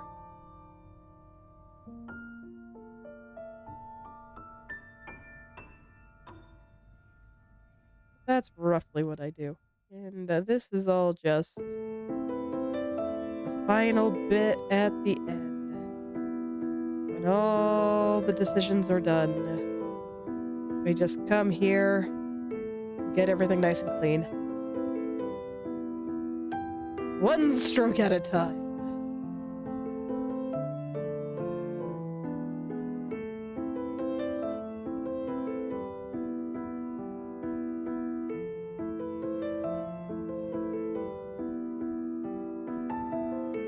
You know, thinking about it, of just how my drawing process is a little bit strange. I think my writing process might also be a little bit strange. And once again, I go look for advice from people. And I have a hard time applying it. So it might be why I'm having a bit of trouble getting started on certain things too.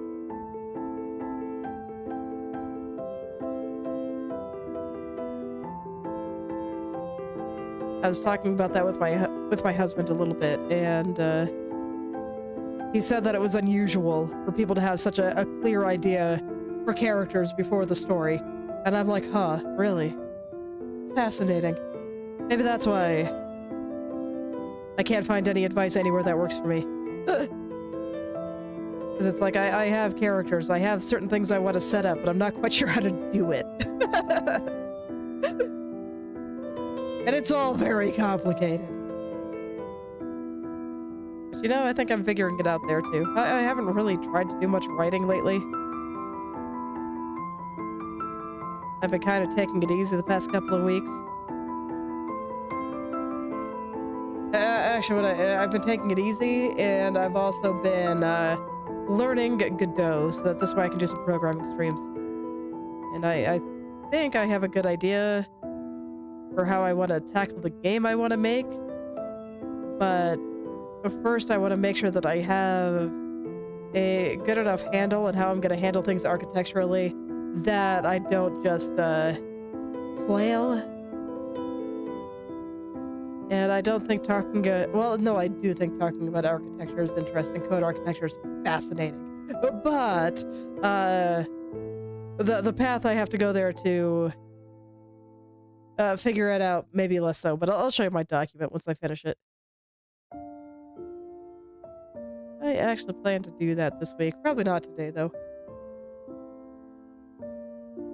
Today, I want to finish watching that playthrough of 999. Maybe start the next game. We shall see.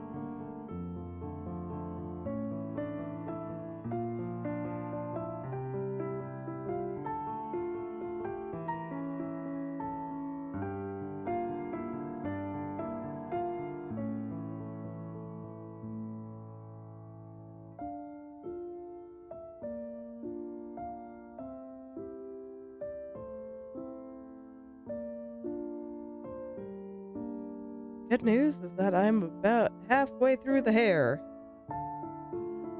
Like I said, the hair is always the most time-consuming part of the face, and the face is always the most time-consuming part of the drawing.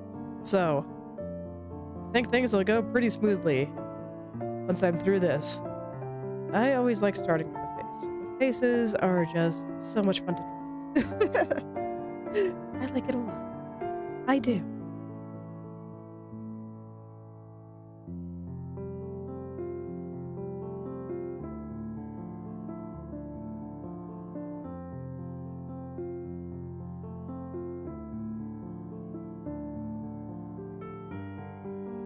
Trying to get this line a little bit straighter. I'm not quite happy with it. You know what? I think I'm actually going to use my trusty friend, the line tool. Let's get it.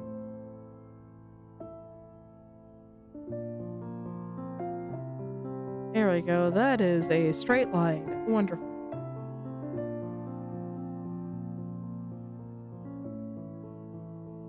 Once again, I do want these corners to line up a little bit better. I'll get that in too.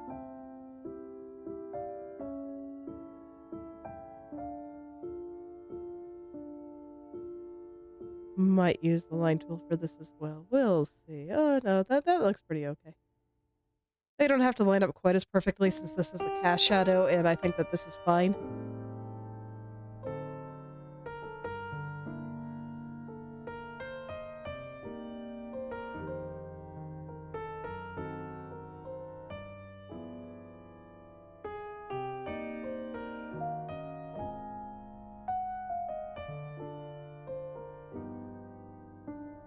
Okay. There we go. This little loose strand, I think, has really come together. I just had to get all the other hair around it so that this way I could break this up as much as necessary in order to get these lines to line up. But now that they are, I think I need to make this line a little thicker. Let's see here. But yeah, now that they're mostly lined up there, I felt pretty comfortable about going in and getting that to look nice. I think it would have been easy to do this, to want to do that first, but nah, doing it last was definitely the right way. It was definitely the way to go. Because then I could tear it apart as much as necessary. And then I could just paint back over it, and all would be well. If it was on a separate layer, I might have done it first. But since I just left it on the same one, no, it makes more sense to do it last. I've mused many a time on how I think it's funny that my digital painting workflow is basically the opposite of what you do with a traditional painting, where you want to go back to front, whereas I generally go front to back. So in a traditional painting, you might paint your sky first, and then you start painting all the things on top of it, and that kind of thing. And a lot of that is just because it's really hard to paint around things that you put in the foreground. Whereas with digital, I have layers, so it doesn't matter. But in this case, since I kept it all in the same layer, it made more sense to do the things behind first. So, more of what you'd want to do with a traditional painting. And I just find that kind of interesting. I think digital painters can still learn a lot from traditional painters. And I think traditional painters can learn a lot from digital too. Each one kind of has its own ideas. And what can I say? Ideas are interesting.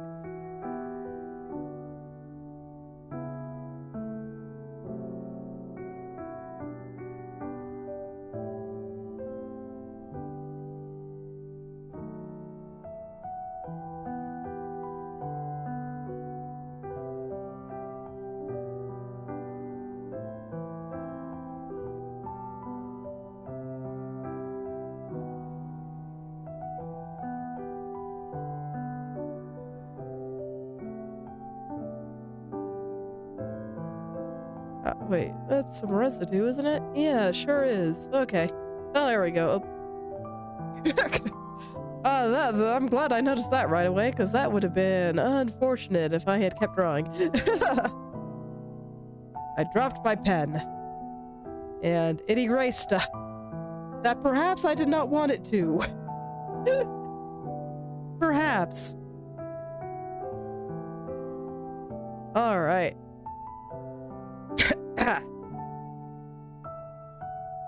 Oh yeah, you know, another thing that I started reading recently. I decided I wanted to read a translation of The Journey to the West.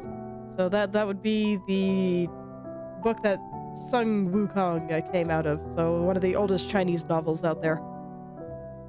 I haven't gotten through the introduction yet. The introduction is like 117 pages long. Of just kind of explaining the historical context and stuff. And I'm just like, I really don't think half of this is necessary. Why do I need to be hearing a lot of things that are just completely unrelated? But I can tell that the author worked very hard on the translation here, so I'm letting him have his fun. The author of the translation, that is. So I am humoring some of the notes, and some of them are pretty interesting. A lot of it is a little bit rambly, though.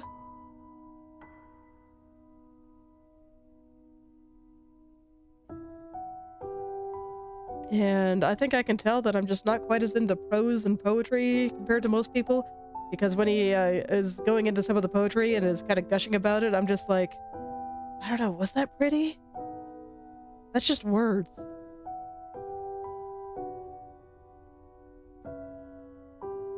I think this might ultimately be why I didn't become a writer as a child, and it didn't really happen until I just wanted to do stuff with the original characters. And I think it's also why I wanted to write a comic, and not like a web novel or a book or anything like that. Because, I don't know, arrangement of words doesn't really fascinate me that much. I think it's also why I started becoming really interested in comics as opposed to novels. Because I like art. You know, I really do like looking at the art and how they do things. But more than that, the characters and world building and stuff just always matters way more to me than general prose. When people talk about prose being cringe, I don't always see it. Like, it doesn't always make me cringe. Sometimes it does, but it has to be like my immortal tier stuff in order for me to really feel it.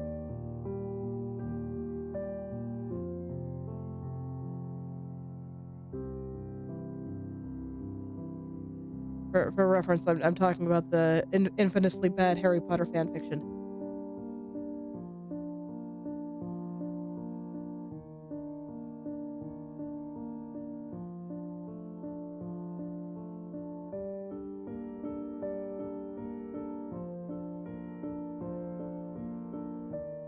So I just found that kind of interesting, of just noting my own tastes.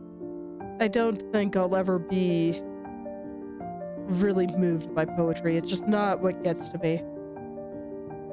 But give me that same thing in a painting, and yeah, that'll get me.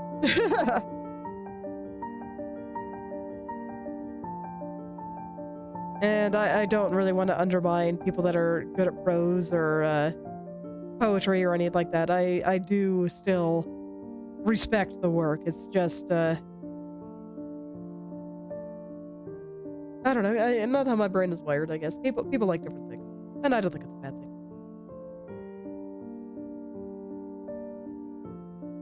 I'm occasionally going over and looking at my sound settings here. I'm still wondering if I'm a little quiet. You know what? I'm gonna try turning up the volume just a touch. I'm also saying this out loud, so this way I remind the me of tomorrow, if I decide to work on sound a little bit more, to check the beginning and the end. So just a little bit. Just a tiny little bit. I just want to send those little lines a little bit higher, and I am just talking so that this way I can see the bar moving up and down.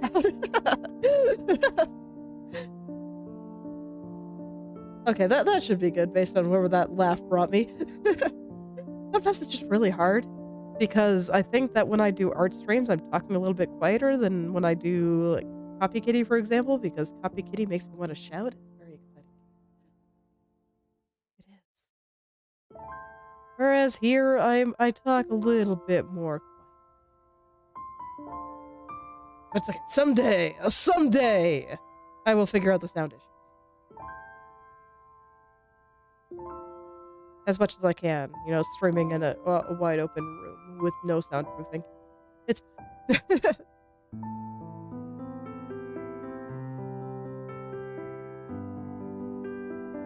Oh man. Almost at the last corner here.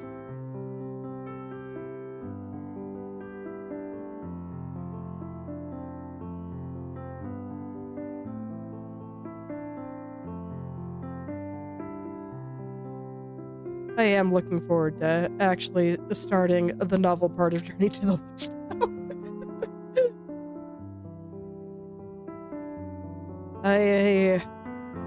I think there's something special about being able to read something that ancient.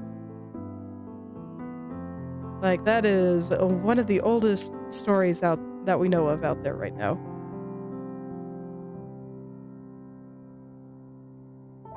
So I am just curious. It's just going to be a little time capsule. So, you know what, people, you know, the thousands of years ago, I actually thought, I can't remember. I think it was written BC. I don't remember the year, but it's really old, like extremely. So I can't actually remember though. But don't take my word for it there. Okay, I had a feeling that I'd have to touch up the edge on this part, but that's okay. But yeah, I'm looking forward to it. Just like when I did that Sherlock Holmes reading, that was honestly a lot of fun. I'd like to do it again sometime. I haven't really been feeling up to it because I've been sick. I'm not sure if I'm going to do it next week. We'll see what I feel like doing, but I'd like to do it again. I just think that there's lots of really neat things out there. And honestly, I've also been really happy that lately I've gotten to talk about lots of neat art that I've been looking at. So that's been really fun for me too. A time where I just did all the drawing I wanted to do. I finished a little bit earlier than I wanted, and I didn't really want to end stream just yet. That day was fun. Got to show you a bunch of artists that I really like, and some stuff that I saw that just made me really happy. I've been trying to go out there, look at more things, read more things. I have a reading list. I've had a hard time going through it, though, because sometimes it can be hard to read when I have tiny humans that want attention and are watching annoying stuff on TV.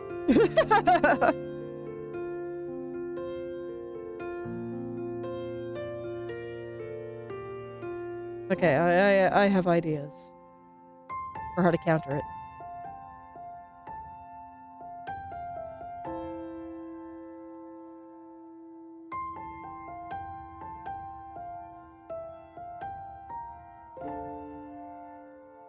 Some of it's easy. Like, I can read the comics when the kids are out doing kid things and watching annoying stuff on TV and are wanting me to get up every 5 minutes to get them food or something. But, so I've still been able to read lots of those. I have recently caught up with, oh god, what's it called? Returner's Instruction Manual. I'm not sure if I'd call it good, but it was entertaining. I had a pretty good time there. They had just enough pull in certain areas to keep me kind of intrigued through some of the parts that I didn't like as much, so... And the main character is pretty entertaining. It's your typical isekai slop. Very common in Korean manhwa right now. Except the main character is not the returner. He was able to figure out that somebody else in the group that he was brought along with was a returner. So he's just kind of trying to be friends with him. And succeeded there and got into all kinds of shenanigans, and things keep escalating, and like I said, he's kind of an amusing villain protagonist.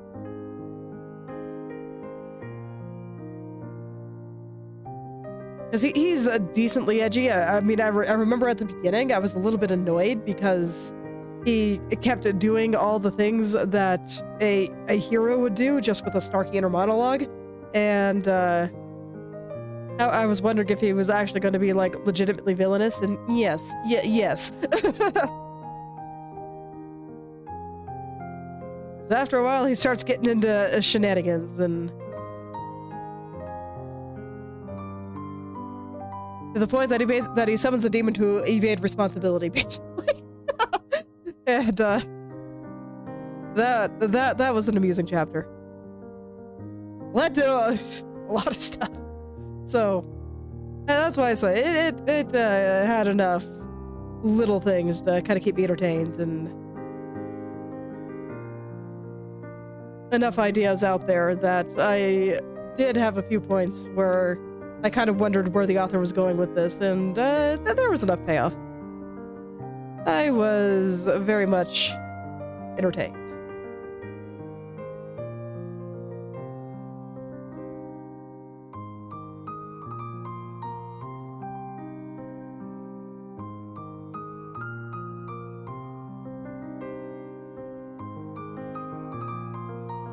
And the best part is that he wasn't, like, overly edgy, like a lot of villain protagonists can. He actually started caring for his party, and that was one of the things that kind of kept me interested in what was going to happen. Because when you have a guy that doesn't care about anything, it's hard to put any kind of stakes on anything because there's nothing to lose, right? Because it's like, whatever, no matter what he loses, he doesn't care. So, why should I? But, no, he actually started really caring about his party. And,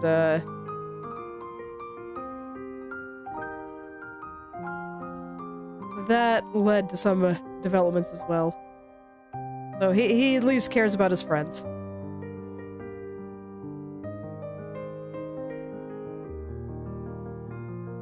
So he wasn't just a pure edge.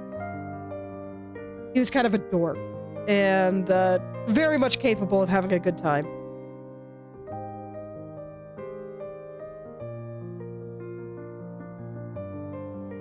So I'm paying attention to some of these things of what actually kept me reading, even though it was a fairly standard isekai slop that it did some things that were different. But even the plot twist I saw coming from a pretty long way away So I was kind of interested as to what was keeping me interested in that one specifically. And it definitely wasn't because I was bored or whatever. There's like thousands of things I could be reading right now. But I actually like actively wanted to read and see what was going to happen next. So I tried to pay attention to some of that.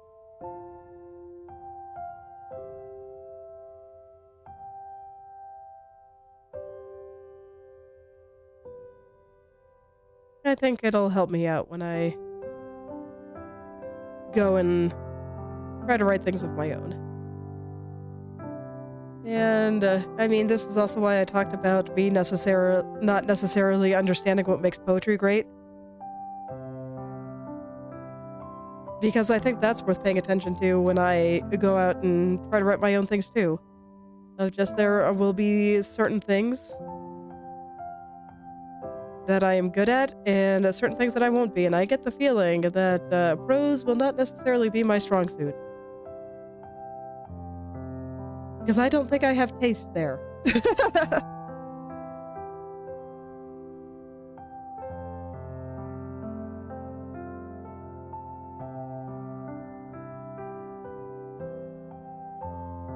And I think it's just good to have an understanding of what makes you like things. Not just for the purpose of replication, but, you know, of trying to put as many things as I like into things. But I think I can answer some questions about what makes certain things work for me and what makes me enjoy certain things, and I can learn about myself, and I think that's always worthwhile too.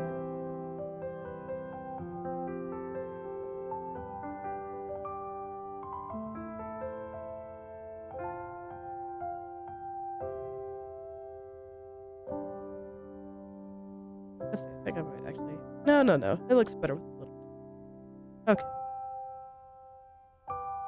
Let's see, now that I caught up on Returner's instruction manual, I started reading, what was it called? Not That Kind of Talent, I believe. And it's about a guy that, through shenanigans, has convinced everyone around him that he's really, really strong when he's not, and is trying not to die, basically. And I'm not currently finding this one as amusing. I'm only like 10 chapters in, though, and it's just that the gag has kind of worn out, and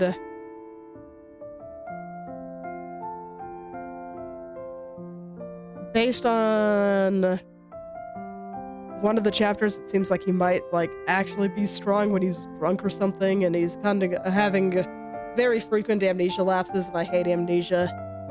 It can work sometimes, but you gotta know what you're doing with it. So I'm just not feeling it quite as much. I'll probably still read through it all. I'm trying to find ones that are actually complete, and there are a lot less that are complete than incomplete ones. So it's a little hard to find that, but I am sick of catching up and then having to deal with cliffhangers. So I want to find complete ones, at least for a little while.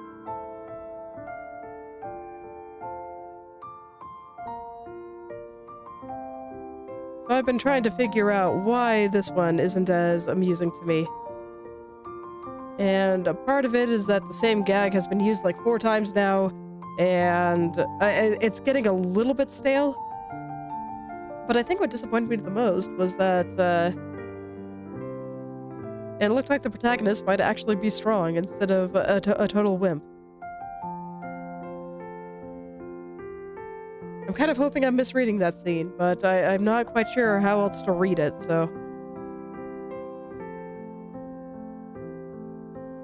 we will see what happens. I might talk about it again some more, or maybe I'll forget.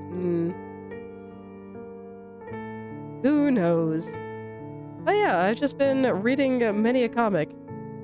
They are kind of my brain-dead reading for the moment when tiny humans are a bit too distracting to let me read something a little bit more highbrow. That's fine. I like comics. I think they're neat.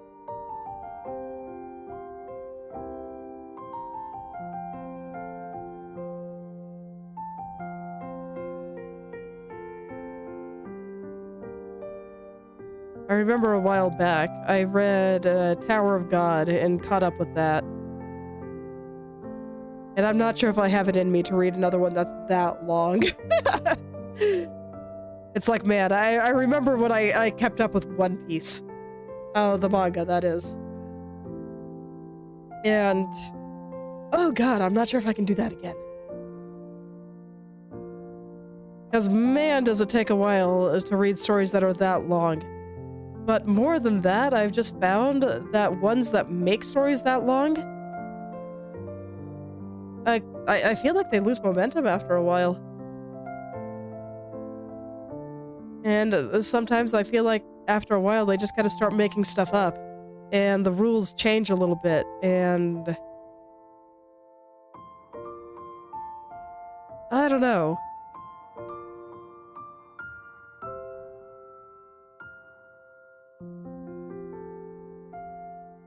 It's kind of hard to describe when I decided to stop reading One Piece. I mean, for one, it's because I caught up, but the reason I never picked it up again. Because I remember reading the Dressrosa arc and finding it very boring. I was utterly carried by Dofi. He's fantastic. But I just remember thinking when I read through that I just wondered if he had like Luffy's entire backstory changed. It didn't, what was there didn't necessarily contradict what we already knew, but what was there, I just didn't feel like quite meshed with what we saw at the beginning. So I felt like he just changed his mind at some point, and I felt like he had more brother stories he wanted to write, but he couldn't use Ace anymore. So he introduced a new character to be Luffy's brother instead, and that felt weird. And then there's been several places where it felt like he just kind of did his best to make stuff up in order to make the kind of setting that he wanted to happen, as opposed to really making use of the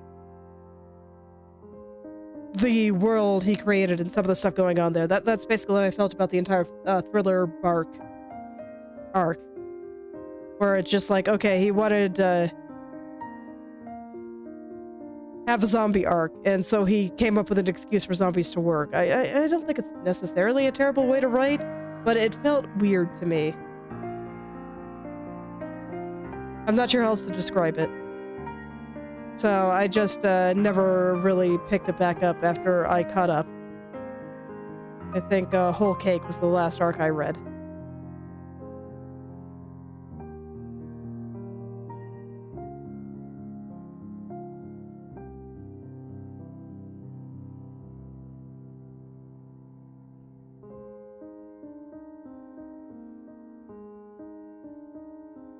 I kind of started feeling the same way about Tower of God as I went through it all.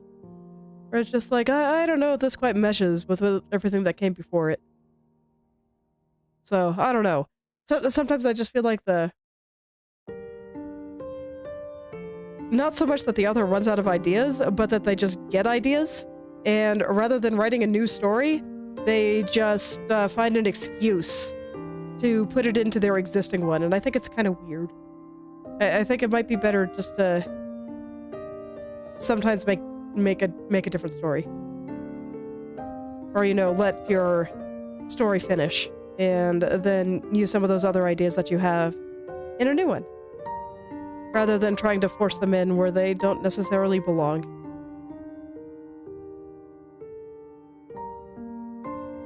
And that's not to say that I think One Piece or Tower of God are bad. It's just kind of how I started to feel when I was reading them. So that's, you know, another element of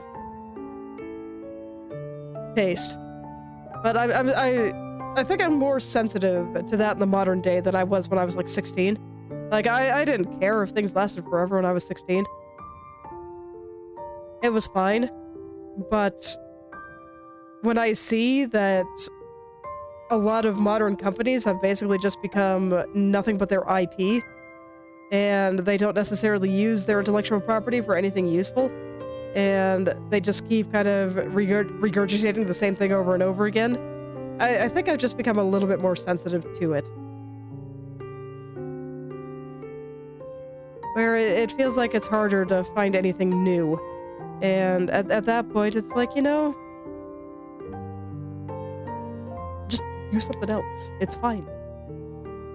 I know that this thing was popular there, but it's done. And now it's time for something different.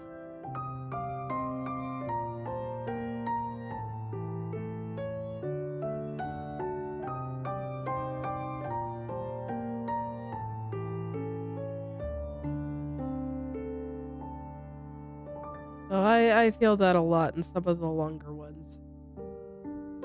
So I don't know if I want to read, more 600 or 1,000 chapter epics.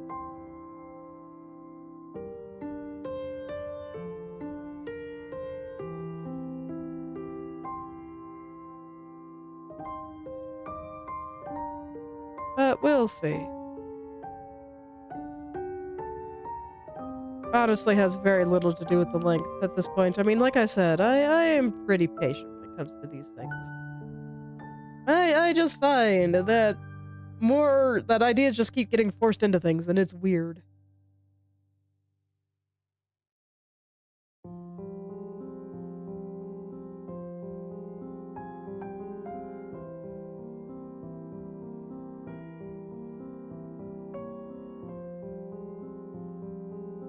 Alright, looks like I won't finish the pigtails today, but that's alright. I finished the rest of the hair. And I think it's looking pretty good, so I am happy.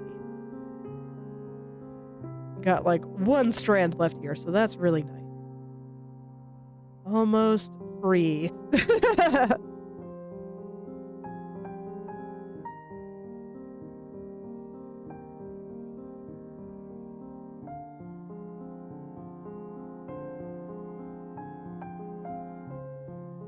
Almost free.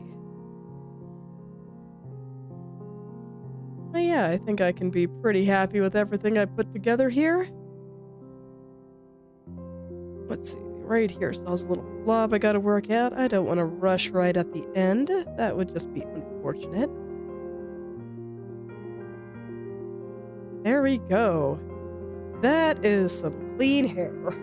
So let's go add some little strandy bits. I've got a couple little strandy bits here, kind of the extra lines through here. But I want to add a few more. And for that, I'm going to take it pretty carefully. I don't want to have to do a ton of cleanup here. I just want to make it look a little bit more hair-like. So I like having a little bit of strandiness coming out. Just like this. See how easy it is? Just a few lines, and suddenly it's a little bit more hair-like. I think a lot of hair just has to do with texture. This just adds a little bit more hair texture to it. I will have to zoom in again and clean up some of these lines, but I'm gonna go ahead and do it like this first. Just so I can make sure I don't lose the big picture. Yeah, I don't think that one needs any. Actually, maybe I should do it from the bottom.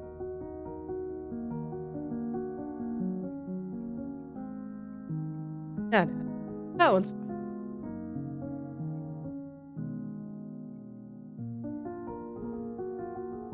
And the big thing is that I gotta make sure it follows the direction of the hair. It's no good if it doesn't.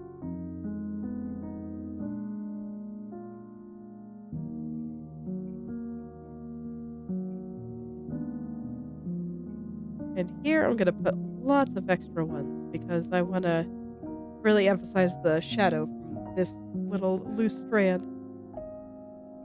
I think that's important.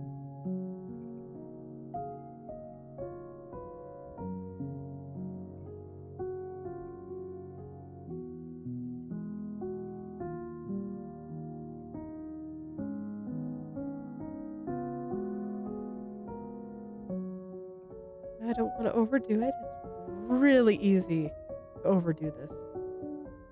I do it all the time. That's why I'm being careful, because I know that I am absolutely prone to overdoing it.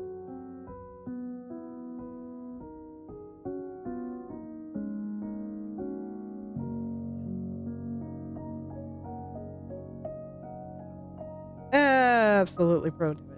And it is, kind of unfortunate.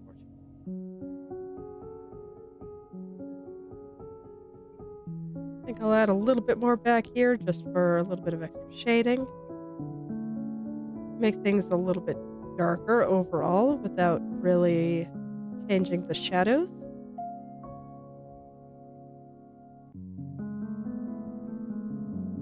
There we go. I think that looks pretty good.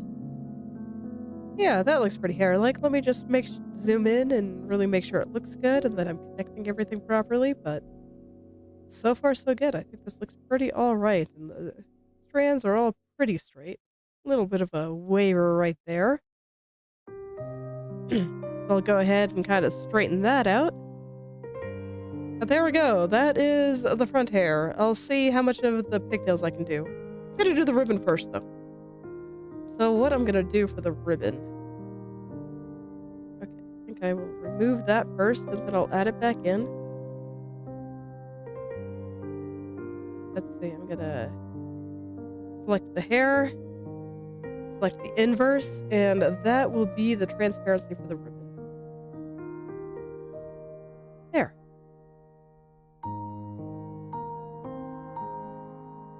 Oh, whoops. And then I need to clear this side. So that ribbon is on top.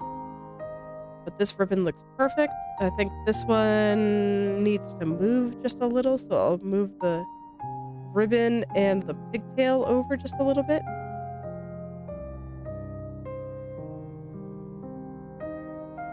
Things moved a little, so I need to kind of bring it up there. There we go. Now it's sitting on her head, as it should. Actually, I think it should be a little bit more over here. There we go. I think it's fine if it overlaps this a little bit. In fact, I think I'm going to add just a little bit more shadow here, just to make that look a little nicer. Okay, so there we go. I think at some point I'll want to add hair highlights and stuff as well, but I want to get all of the hair done before I do that. So, we'll be doing a little bit more hair next time. But honestly, when I came into that today, I kind of expected that because I am pretty slow at drawing hair. All right, let's kind of smooth out the ribbon just a little. I just feel like it's a little bit blurry. Just a touch. It just needs a quick touch up. Just to smooth out some of those pixels, since the edges here are so hard that I just feel like any kind of blurriness will take away from that. So I want to get rid of all of that.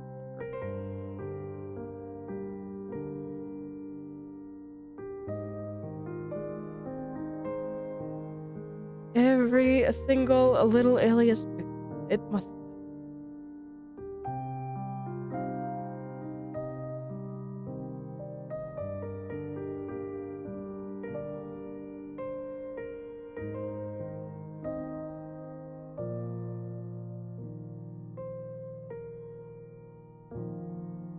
Okay, and I think I can get started on the pigtails today. I'm gonna do the easy one.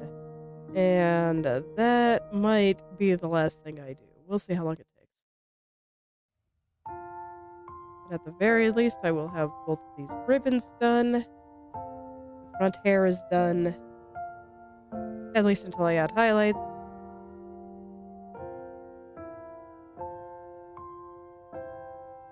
So next time I should have a pretty easy time just going in and finishing up the hair and then the rest of the face.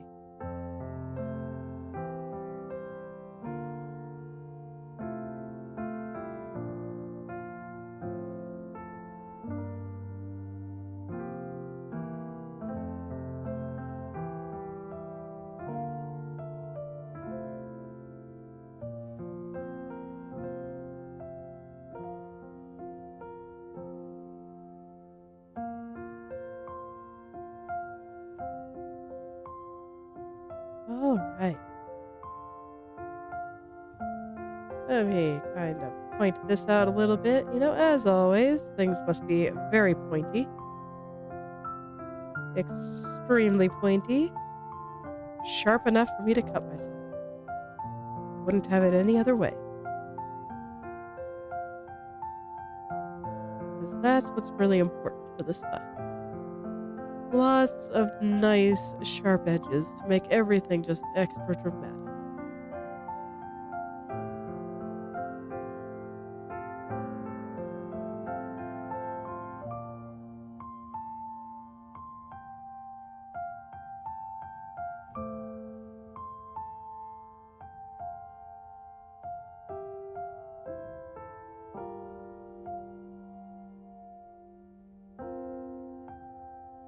All right, there's the ribbon all freshened up.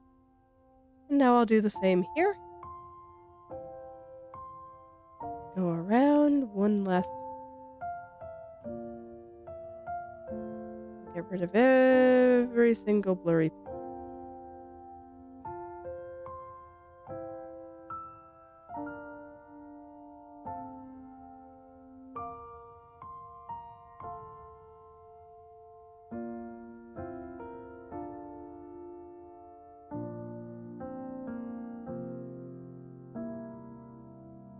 You know, something else I've been thinking a little bit about lately of just why I'm glad that I use a lot of open source software. And I've been thinking about that when I decided to use Godot over something like Unity. And I think Godot is really, really powerful. And the nice thing is that that executable is now on my computer. It is actually on multiple of my computers. On my laptop too. So, you know, no matter what happens to the Godot Foundation, and whether or not they're able to continue developing it or anything, I've got a really great tool to work with right now, and the source code is going to be out there. So if anybody decides they want to pick it up again, they can.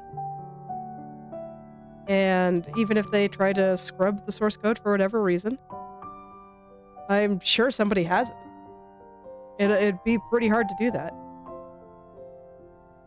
So as long as I like the tool as it is right now, which I do, I think Godot is fantastic. If they never added another feature, I'd be happy. Then I will just always have it, and that can't really be taken away. And it's kind of comforting. Because companies, there's been all kinds of shenanigans. It's also why I'm really hesitant to use Live 2D for, like, literally anything, because their license agreement is complete nonsense. Like, they basically claim ownership over anything you make with it. So if you sell a game with Live 2D assets, they now, like, own part of the game, and I think that's absurd. And then there's, you know, inconvenience with having to deal with paying them extra if you make a certain amount of money, as opposed to, you know, they just sell a tool and what you make with it is yours. Like, that's stupid. So you remember back when Adobe wasn't evil? I think they might have been evil then too, but it's harder to say. And they just made a really awesome tool for photo manipulation, and they sold it. And people could buy it if they wanted it, and then they could do stuff with it and sell what they made in it, and Adobe couldn't claim to any of their profits. You remember when it used to be like that? I remember. But now we've got lots of tools where, no, if you make money with it, you have to pay them, and that's absurd. I don't like that model. I think with Unity, it's a little bit less evil, because they at least let you have it for free until you make money, so I can kind of respect that, but at least I think that's how their business model works. Admittedly, I haven't looked into it for a long time. So, you know, that's a little bit more respectable to me, but Live 2D in particular is really expensive and has a subscription. So I don't think they have any business trying to claim profits of things that you make with it. I don't. If they offered it for free, a full featured, not a demo, then maybe I'd disagree, but there you go. So I've been really grateful for all the open source software out there that, you know, doesn't do stupid stuff like this. I don't think people should be allowed to do that. But, well, no, I guess I shouldn't put it like that, because that implies that I want legal intervention for some of these things. I don't think they should be able to get away with it, and I don't know why people buy it.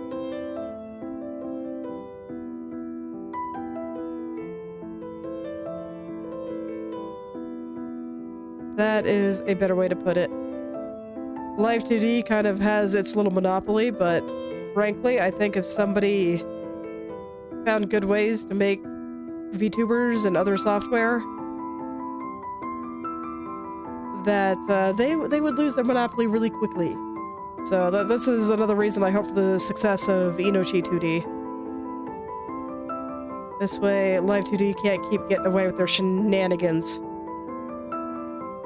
They're terrible, terrible shenanigans.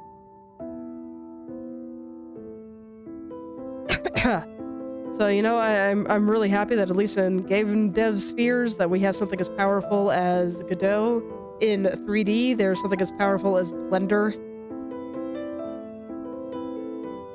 And I hope that people will continue making alternatives. And even though I'm not a Linux user, I'm glad it exists, so please continue to exist. Let these alternatives exist. It seems like Linux has gotten way better at handling a lot of the things that I'd want to be able to do with a computer than it was like 10 years ago, so I don't think I'll switch anytime soon.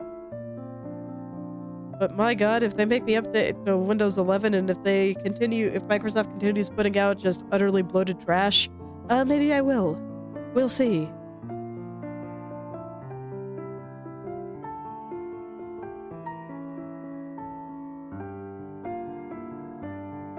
I still can't believe that I have to go and mess with the registry just to stop it from doing automatic updates. It's my computer. You don't get to tell me what to do. Yeah. I shouldn't have to do that. I should just be able to turn them off. If I want to be stupid, let me be stupid. That's how I feel about it.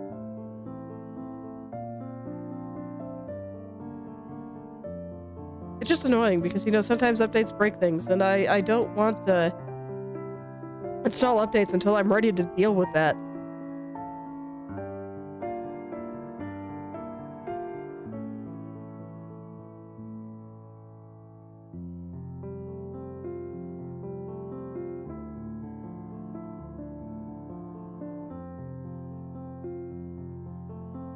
Sometimes I do think that people are just way too accepting of it.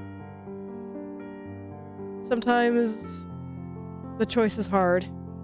Like, I can understand why Adobe still has a lot of its monopoly, because if you want to get hired in any of those fields, it's basically what you got to use, and I think that's a bit unfortunate. Where it just feels like the strat here isn't to make a good product. It's to make a decent product, something that people want, and then get them dependent on it, and then just abuse your customer base.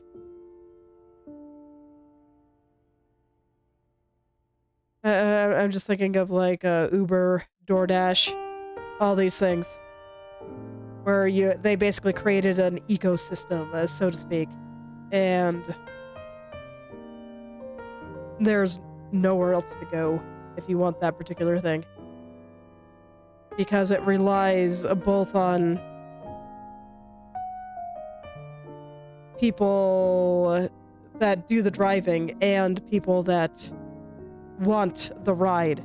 And if you try to go somewhere else, you might not either get drivers or might not get customers. And it's hard because everybody's on there. That's also why Twitter will never be dethroned, and why it's really hard to dethrone YouTube and all of this, because that's where the people are. So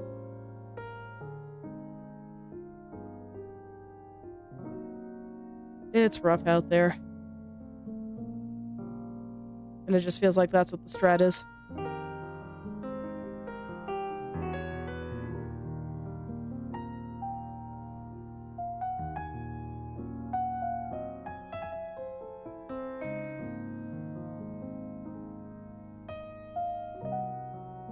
Because then you can just make things worse and worse and worse.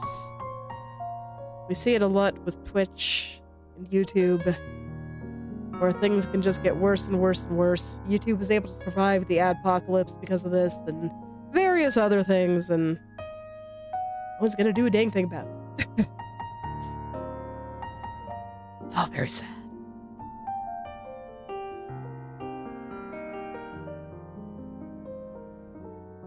I count myself among them, by the way. There's a reason I am here on the YouTube, despite fearing the YouTube. I do want to figure out a multi-stream to Odyssey, though. We'll see if my bandwidth can handle doing Odyssey and Rumble. That might be interesting. I still need to make a Rumble account. But I hear that they can import stuff from YouTube, so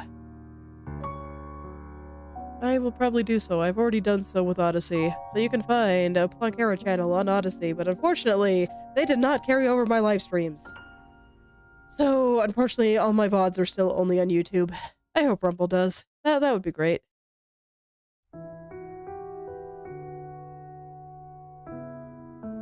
But all my videos and shorts are on Odyssey. And hopefully before too long, they will be on Rumble too.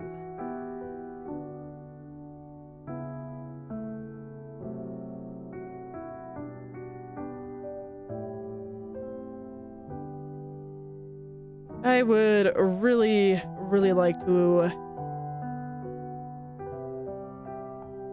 I don't know, try to do something about the enshittification of YouTube.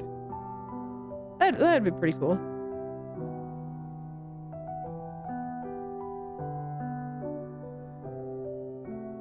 It'd be nice. Seems like Kick might be helping with the enshittification of Twitch, but maybe it's hard to say.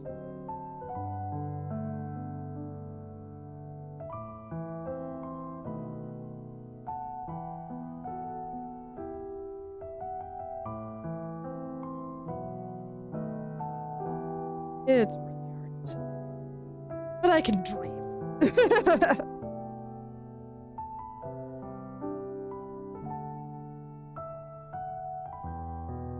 Yeah, this pigtail still looks pretty good. So I think I'll smooth out the outside and I'll save the inside for next time. And that'll be where I pick up next time. We'll do the pigtails, we'll do some hair highlights, and then we'll do the rest of the face.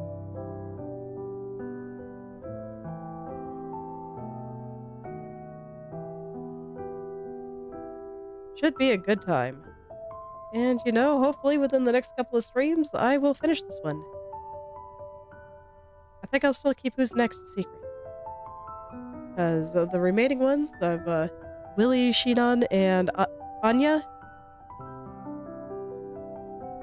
I do plan to do them all. I have ideas for each and every one of them.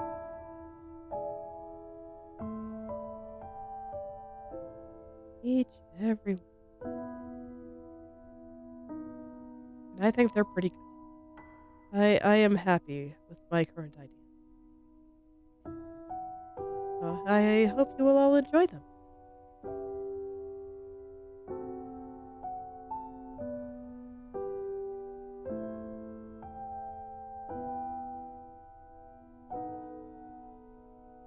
Oh yeah, you know what? I think I will start importing all my stuff to Rumble today, and then I'm going to include links to my Odyssey and Rumble accounts in the description of my streams.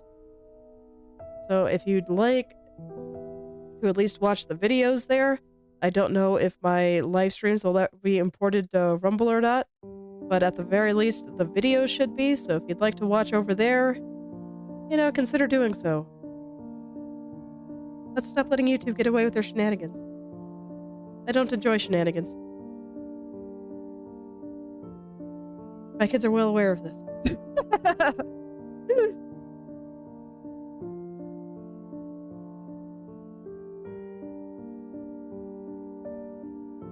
The looks on their faces when they realize they have suddenly irritated mommy. Pretty funny. Sometimes it can be really hard to keep a straight face. You're cute. Can't deal with it sometimes. But, you know. Mom magic allows me to do it because you gotta know. You gotta let the tiny ones know when things are serious. Otherwise, they don't learn, and they think they can get away with shenanigans too, and I won't stand it.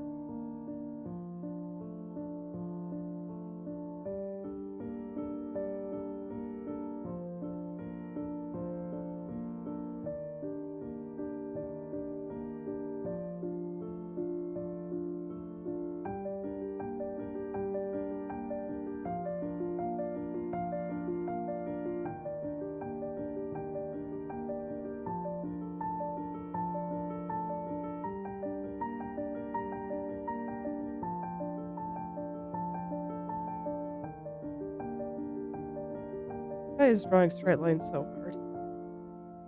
Why does everybody seem to think it should be so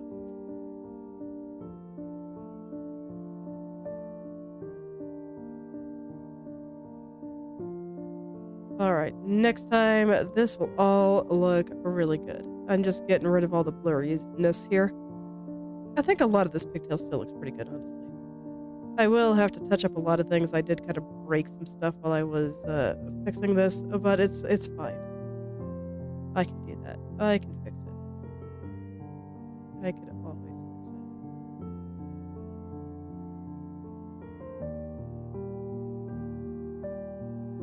it. It's nice. Out in the real world, I don't really feel like I can fix a lot. Even with me trying to hold YouTube accountable for their wrongdoing, I'm still here, and sometimes it can get very frustrating to feel this powerless.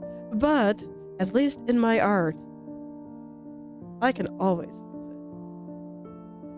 That is always something I have the option to do, and nobody can take that away from me. God, what a mess over here.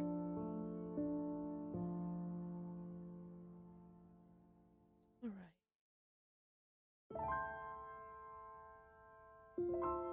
Like I just said, I can always fix it.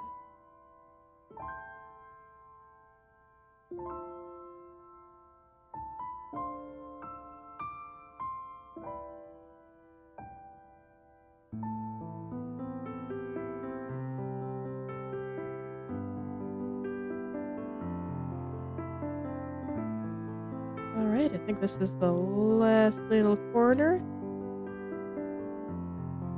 So I'll just fill that in. And I think that is it. Alright, so next time, it's gonna be all about cleaning this up, making it look nice. I might change where some of these spots go, since they're no longer blocked by the head like they were before. Now they're free and flying. So we'll get that good, and then I'll go reassemble this mess. Then highlights, and that'll be it for the hair. And then I'll be free. I'll be free from hair for real this time. I won't have to do it again. Because I don't think I'm going to arbitrarily decide that I hate this one. Let's go turn on some layers and just, see how things are going. I think she's really cute. The blush is totally wrong, so I'm not going to turn that on. But, you know, everything else. Put her tail back.